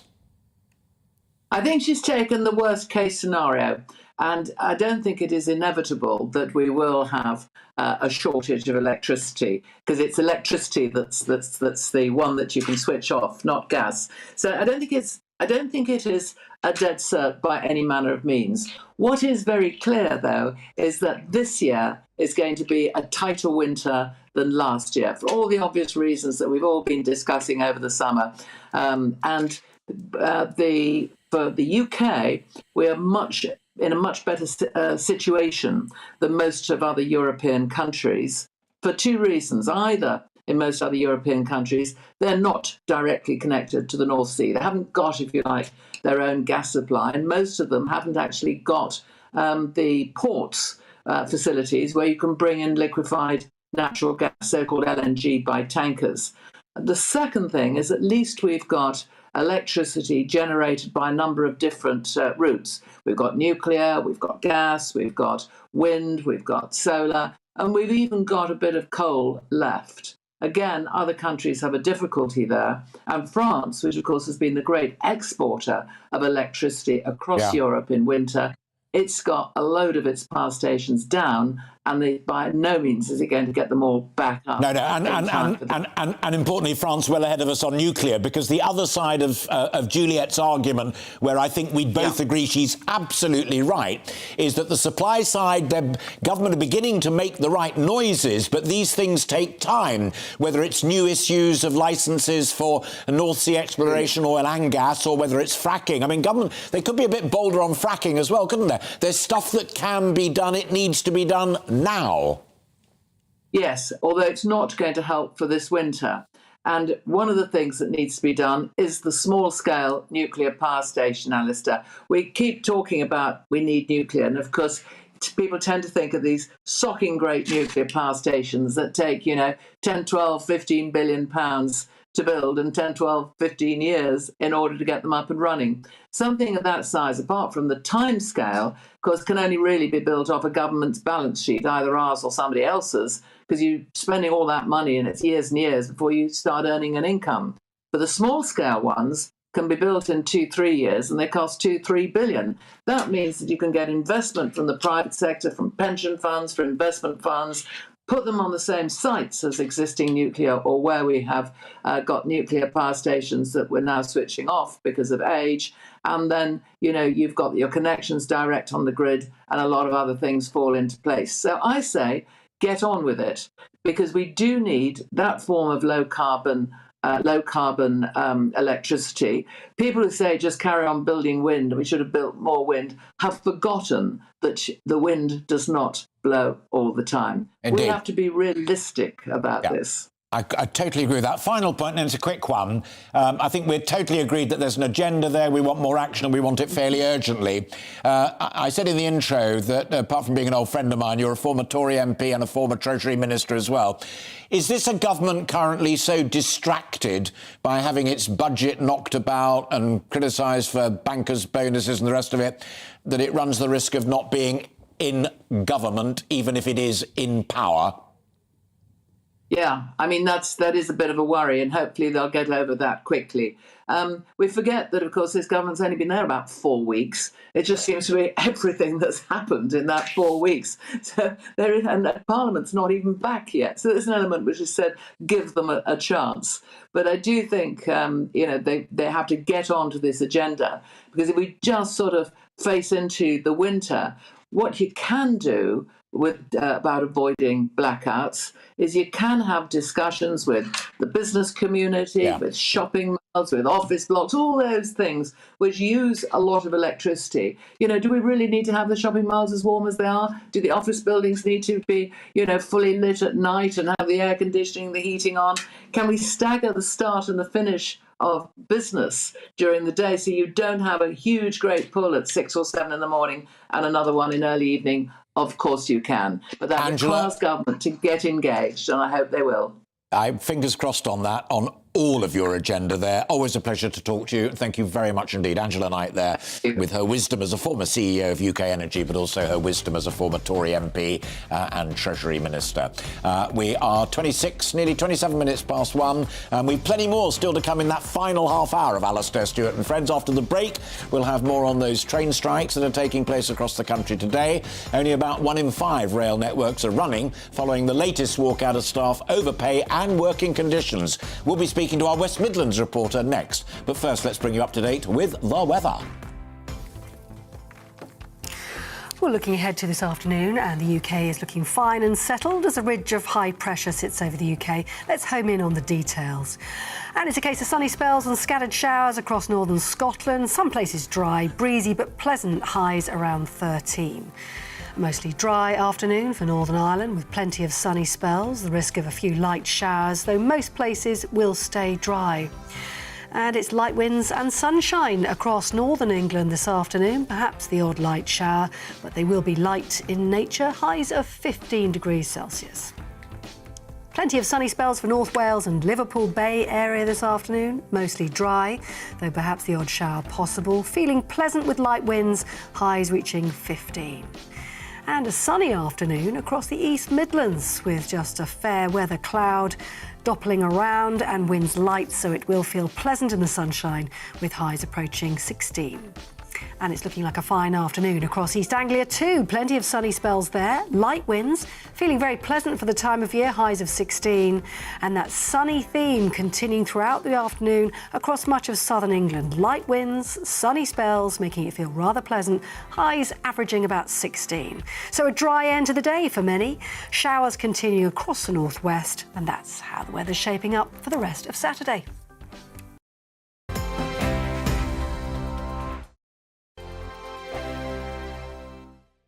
Weekday afternoons on GB News, we've got the whole of the UK covered. From 12 to 3, it's GB News Day with me, Mark Longhurst. And me, Gloria Di Piero. You'll get the very latest on everything that's been going on across our great nation. And from 3 till 6, watch out for GB News Live with me, Patrick Christys. I'm not here to mess around with all the biggest topics and guests. You will always be up to date. GB News Day and GB News Live from 12 p.m. Only on GB News. The People's Channel, Britain's news channel. Hello there, it's Eamon Holmes here from Breakfast on GB News. We're not just on your television and your screens, you know. We're on DAB plus digital radio, so you can listen to your favourite shows on the move. If you've not yet listened to GB News Radio, it's very simple. We're on your radio player and tune-in apps, on your smart speaker, phone or tablet, or online at gbnews.uk. Take us with you wherever you go. GB News Radio. You never have to miss a moment of the People's Channel. Join my show Farage, 7 p.m. till 8 p.m. Monday through Thursday, and there you will get opinion, analysis, debate, and I'll cover stories that nobody else dares to touch. You've been cancelled. Join the club. Oh my goodness me! And then for the last 15 minutes, talking pints.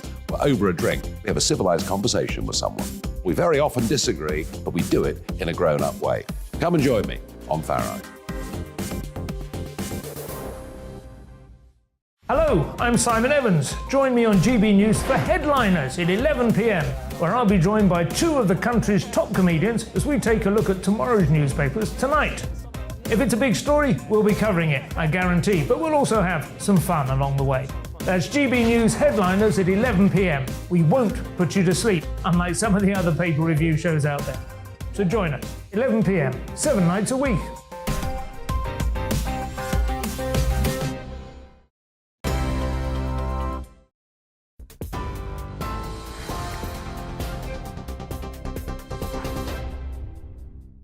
Alastair's back in just a moment. First, the latest GB News headlines, and 9 people are now known to have died after an explosion at a petrol station in Ireland, and it's being reported the number of dead is expected to rise further. The incident took place in the tight-knit community of Freesat in County Donegal last night. A number of people were badly injured and have been transferred to local hospitals. The Northern Ireland Fire and Rescue Service has now left the scene after helping with the search and rescue efforts which have been going on all morning. The area is now being treated as a recovery operation. Ireland's Agriculture Minister, Charlie McConalogue, said the community is struggling to come to terms with what's happened. Freesat is a small village, but the shop is right at the heart of it, and most people in the community would be in the shop at some stage over the course of the day. So everyone, you know, it's there for the grace of God go. Everyone in the local community who would frequent the shop so often. It's a shocking time.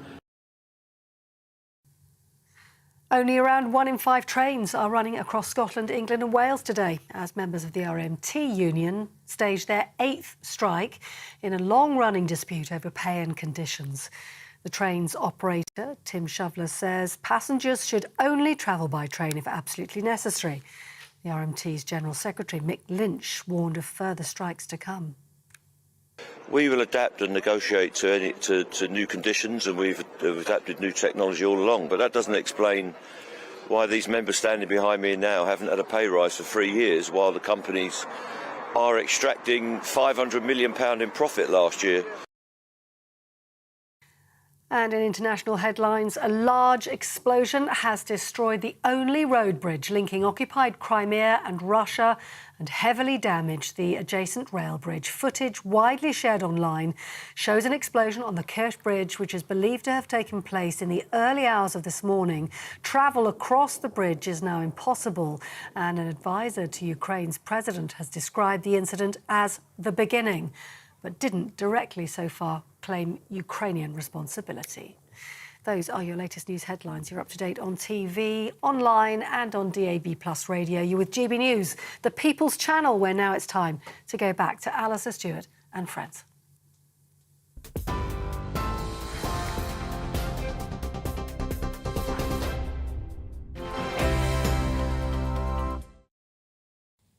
Polly, thanks very much indeed. As you heard in Polly's news, rail commuters are set to face further travel disruption as over 40,000 RMT and TSSA rail workers and 15 train operators working there stop over low pay and conditions. It's the third strike affecting passengers this month, and the train operators are advising people to check services before travelling. Well, our West Midlands reporter Jack Carson joins us now from Birmingham New Street. There he is. So it's very quiet. Statement of the blindingly obvious. Was it angry earlier? Well, it's been quiet all day, Alastair, here. There were 4 picket lines here today from Avanti West Coast, Cross Country, West Midlands Railway and Network Rail as well. But all those picket lines have now gone this afternoon. Services affected here include all those train operating companies, and West Midlands Railway are running a very limited service here, only until 6:30 p.m. this evening. So for people trying to get into the city and get into Birmingham here tonight using those services, they're just not going to be able to. And I spoke to some people earlier today about what they made of the strikes.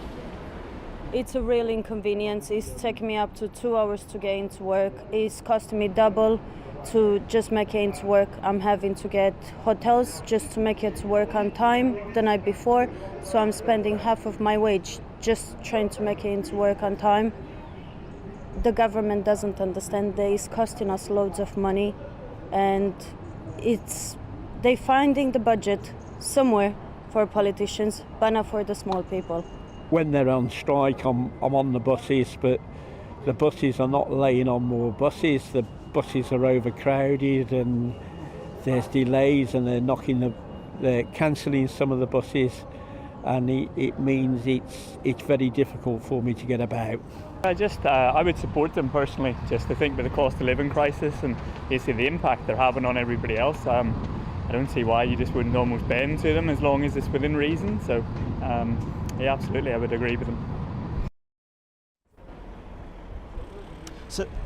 So that's the views of some of those people that I spoke to, those commuters earlier. Did speak to some of the union strikers here on the picket line, some of them striking over pay because they've not had a pay rise in over 3 years, some of them over pension and also job security today. But there has been a widespread disruption here at New Street this week, and it will continue until those train companies, from the union's point of view, offer them a pay increase. Jack, thanks very much indeed, and good to meet you. I think it's the first time that we've worked together. I look forward to many more encounters with you. Thank you very much indeed, Jack, there at Birmingham New Street. And the emails keep coming. Just one very quick one. John says, since the rail strike started, I vowed to never use the trains again. It'll be the car or the plane from now on. Ouch. You're watching and listening to Alastair Stewart and Friends, with plenty more still to come in the remaining 24 minutes of the programme. Beginning of Putin's end, because of the simple reason the general mood of population in Russia started to change. Even among those people who had a neutral attitude to Mr. Putin, or even those who supported Mr. Putin. Now mobilization touches every family in Russia, and people asking questions what for before they close their eyes, thinking something just special operation, etc. Our great Putin will win as always, but today they started to asking questions, and propaganda cannot provide them with the appropriate answers. It's an interview with a former Russian Prime Minister that you really won't want to miss. That's coming up after this short break.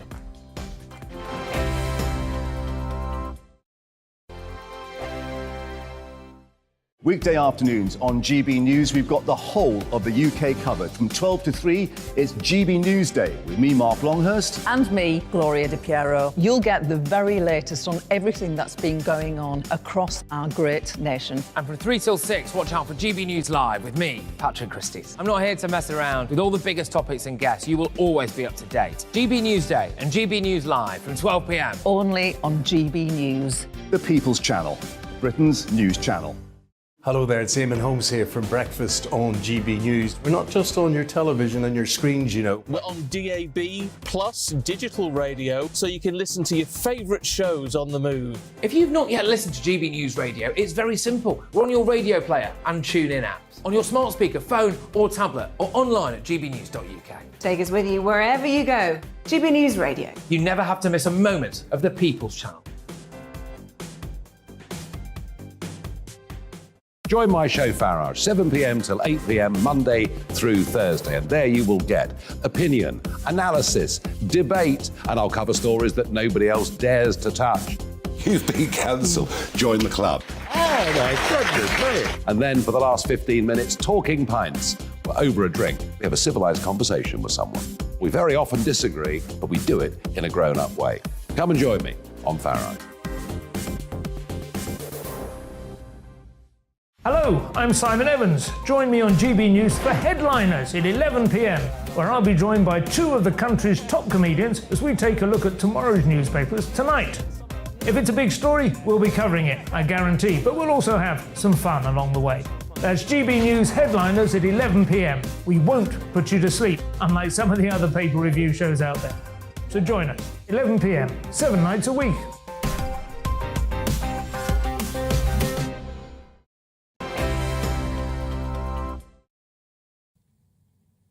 20 minutes to 2, and the conflict between Russia and Ukraine continues. The only road bridge linking occupied Crimea and Russia was destroyed following a large explosion earlier today. An advisor to Ukraine's president said the incident is the beginning, but didn't claim that Ukrainians were responsible. In addition, this week, United States President Joe Biden said the risk of a nuclear Armageddon is at its highest level since the 1962 Cuban Missile Crisis. Well, Vladimir Putin's first Prime Minister, Mikhail Kasyanov, told me it is the beginning of Putin's end when I spoke to him a little earlier. Kasyanov, thank you very much indeed for giving us your time this afternoon. In June, you said that you had temporarily left Russia. Are you now a permanent exile? It depends on how we judge this temporal or permanent. I believe absolutely temporal, because just my vision is that the situation will change rapidly. And I think just few months left until we see just great changes in the whole situation. And I believe in that time you will ask me, and I could predict just when I come back to Russia. Well, I will come specifically to the political changes that you imply may be imminent, but I suspect, given your experience of high office, you would agree with me that military changes have to take place. What is your objective assessment of the military intervention, now patently outright war and invasion of Ukraine? Yeah, I think just we see already for a few weeks very successful offensive operation of Ukrainian army, and Mr. Putin have nothing to counter, and in fact he very desperate, and that's why he had to call mobilization. Although he understands it's a very unpopular measure, it's very difficult decision for him. He called it, say, partial mobilization, but de facto it is general mobilization, and that is beginning, as I already previously said, beginning of Putin's end, because of the simple reason. The general mood of population in Russia started to change, even among those people who had a neutral attitude to Mr. Putin, or even those who supported Mr. Putin and supported him in this war. They now started to reconsidering this, because just now mobilization touches every family in Russia, and people asking questions what for before they close their eyes, thinking something just special operation, etc. Our great Putin will win as always, but today they started to asking questions, and propaganda cannot provide them with the appropriate answers. You suggest there in an absolutely intriguing answer that it's going badly for Putin and that he has very few alternative options. Of course, he has talked quite openly about the terrifying option of tactical nuclear weapons, which prompted President Joe Biden to say on Thursday that we are as closer to Armageddon now than we have been since the Cuban Missile Crisis in the 1960s. Do you share that assessment? I share concern and the creation of fear, creation of danger Mr. Putin undertaking. And in fact, Mr. Putin had in his pocket two last cards, one of them mobilization, another nuclear threat. I continue to believe, I could be mistaken, but I continue to believe that Mr. Putin will not use nuclear weapon. If it's the case, I think he already heard from Mr. Biden and other Western leaders that the consequences would be catastrophic for Russia and maybe personally for Mr. Putin. Mr. Putin is not an army general who is prepared to die on the battlefield. He is a KGB agent who should provoke the situation and quickly to escape, not to be responsible for that. Mr. Putin already too deep in this, but he's still thinking how to escape, and he's not going to die. That's why I think he will not use this. What we can see could be also very dangerous, that Mr. Putin's attempts to destroy infrastructure, civilian infrastructure in Ukraine, to devastate the economy further on. Right now, there's devastation already reached like 37%. Economists are already just making their assessments. He could destroy it even further on. That's what the danger. That's why I think the Western support by supplying of equipment and training Ukrainian army, that's crucial in this period of time. As promised, I now want to take you back to the crucial point you made at the top, and that is, as it were, the end is nigh. You've already mentioned the mobilization of reservists, and Zelensky said, we've defeated the professionals, now they send us the amateurs. But the reaction to the mobilization on the streets of Moscow and St. Petersburg and elsewhere was very profound. Was that street reaction the start of the end for Putin? Yes, it's only starting point. Just we see this social unrest, but it's not much and not enough for that. But it's growing. Only 1 week passed. And I think just that will absolutely just increase of social tension, an increase of social unrest, and that's what we'll see in Moscow at less, because in Moscow mobilization not on such a great level as it's happening right now in the remote regions, when just hundreds and dozens of people mobilized and already just sent to the forests, as they say, for training. But they're reporting that there is no training; they're simply spending their time there. That's another issue of I would say unprofessionalism of the whole system Mr. Putin created. Yeah. But talking about just people's mood, that's definitely started to change in considerable manner. You yourself were the victim of persecution and know many people within your own political movement as well as former political allies when you served in the highest of offices in Russia. Is that persecution, that repression getting worse right now as we speak? In terms of me, I've never been under persecution. I was under blackmailing and under just television fake just stories about me, but I had never was under persecution. They never produced anything like that yet, because there was no reason to do this, I believe, and they will do it. But for criticism, of course, that is the reason why I left Russia, because just when they adopted this legislation that for criticism you can be put in jail for 10, 15 years. That's what I decided not to take this risk, not to live with this risk with my family. And my collaborators already, just few of them already in jail, and just they looking for they can get just 10 years of sentence to the jail. That is what is happening. That's repression. It's still individual repressions, but it's demonstrative and very tough, and people in shock what's going on. Historically, any student of Russia will know that the ordinary men and women of Russia do not take well to defeat. Is the perception of defeat on the battlefield something that will further turn ordinary citizens of Russia against Vladimir Putin? 100% correct. That's what I would say.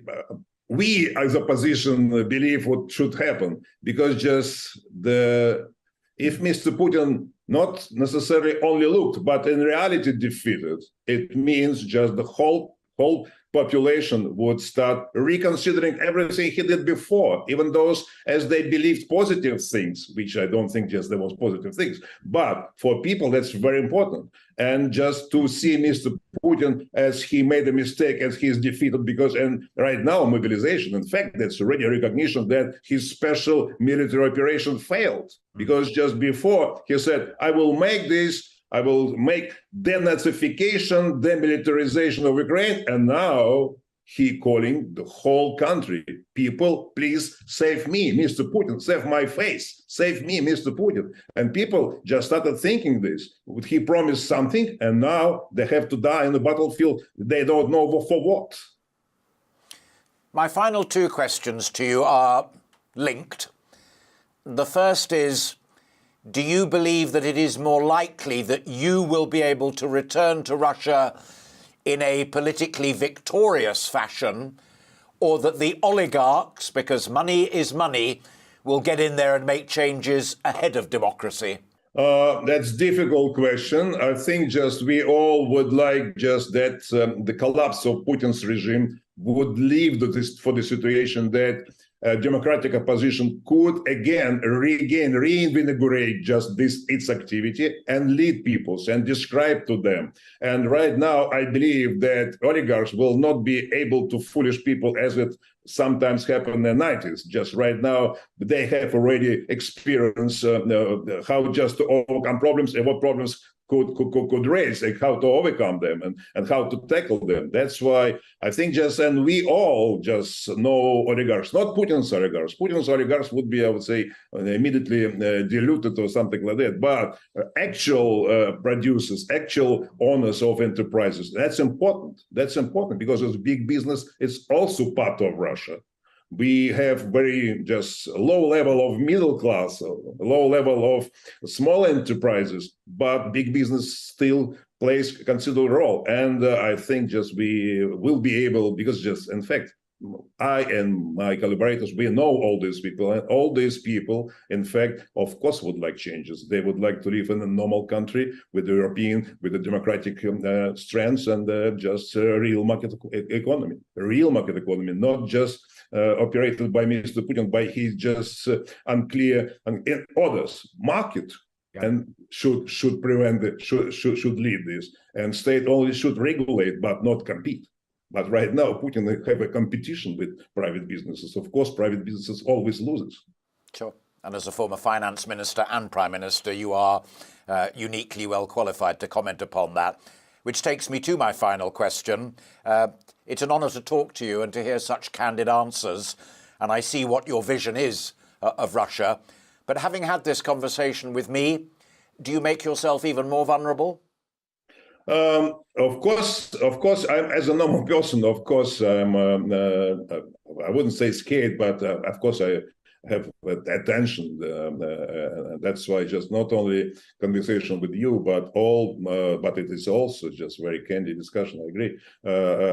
I just giving my direct answers, because it's not time just to hide.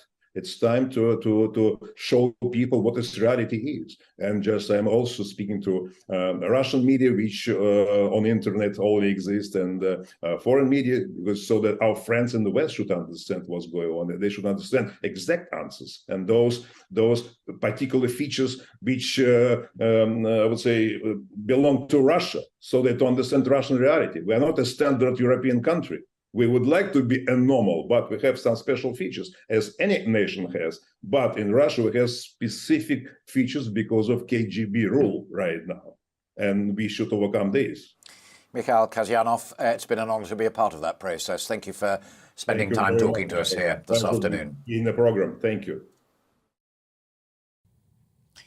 Mikhail Kasyanov, former finance minister and prime minister of Russia, who I interviewed yesterday afternoon and found absolutely fascinating. I mean, whole range of stuff there to take out. But for me, that idea of a mobilization of reservists to try and tip the balance back in Putin's favor on the battlefield could be, according to him, the very thing that turns it quite the other way, as the ordinary people of Russia say, no more of this. We've had quite enough. That full interview will be available very shortly on our YouTube channel, GB News.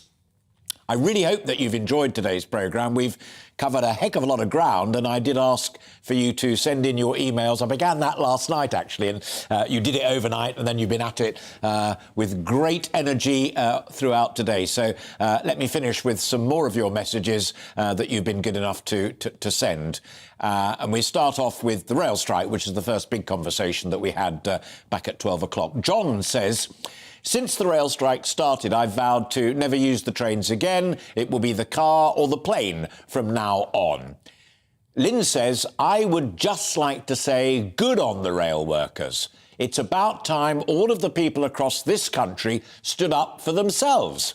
Everywhere I go is understaffed and skeleton staff, and the people who are working are overstretched and worn out, running about like headless chickens. We are a democracy, but the people's voice has stopped being heard. There you go, you see, we do like a bit of balance here as well, whatever you read.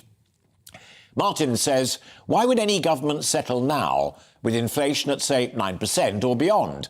If the measures put in place are designed to bring inflation down to around 4 to 5% in the short term, better just to let them carry on striking.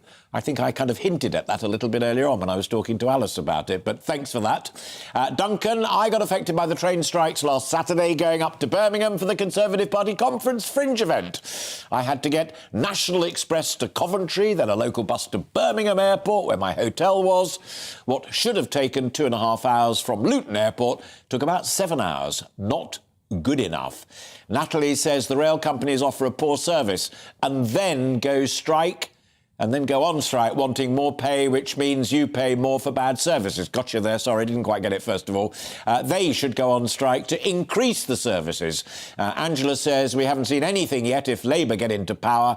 Just show the clip of the MP Rayner, I think I mean Angie Rayner there, speaking at their conference. She promised to repeal all trade union restrictions. Well, there's always a seat here for Angie Rayner. If she wants to come in, I'd be delighted to talk to her here on GB News. Don't forget to subscribe to our YouTube channel. We are at GB News. All of today's interviews and previous programmes will be there for your edification. That is all we have time for today. Back tomorrow at noon. Hope very much indeed you'll join me then. Till then, very good afternoon to you. Bye-bye. Well, looking ahead to this afternoon, and the UK is looking fine and settled as a ridge of high pressure sits over the UK. Let's home in on the details. And it's a case of sunny spells and scattered showers across northern Scotland. Some places dry, breezy but pleasant, highs around 13. Mostly dry afternoon for Northern Ireland with plenty of sunny spells. The risk of a few light showers, though most places will stay dry. And it's light winds and sunshine across northern England this afternoon, perhaps the odd light shower, but they will be light in nature, highs of 15 degrees Celsius. Plenty of sunny spells for North Wales and Liverpool Bay area this afternoon, mostly dry, though perhaps the odd shower possible, feeling pleasant with light winds, highs reaching 15. And a sunny afternoon across the East Midlands with just a fair weather cloud doppling around and winds light, so it will feel pleasant in the sunshine with highs approaching 16. And it's looking like a fine afternoon across East Anglia too. Plenty of sunny spells there, light winds, feeling very pleasant for the time of year, highs of 16. And that sunny theme continuing throughout the afternoon across much of southern England. Light winds, sunny spells, making it feel rather pleasant, highs averaging about 16. So a dry end to the day for many. Showers continue across the northwest, and that's how the weather's shaping up for the rest of Saturday. We are GB News. And we'd like to say thank you to each and every one of you for helping our great nation.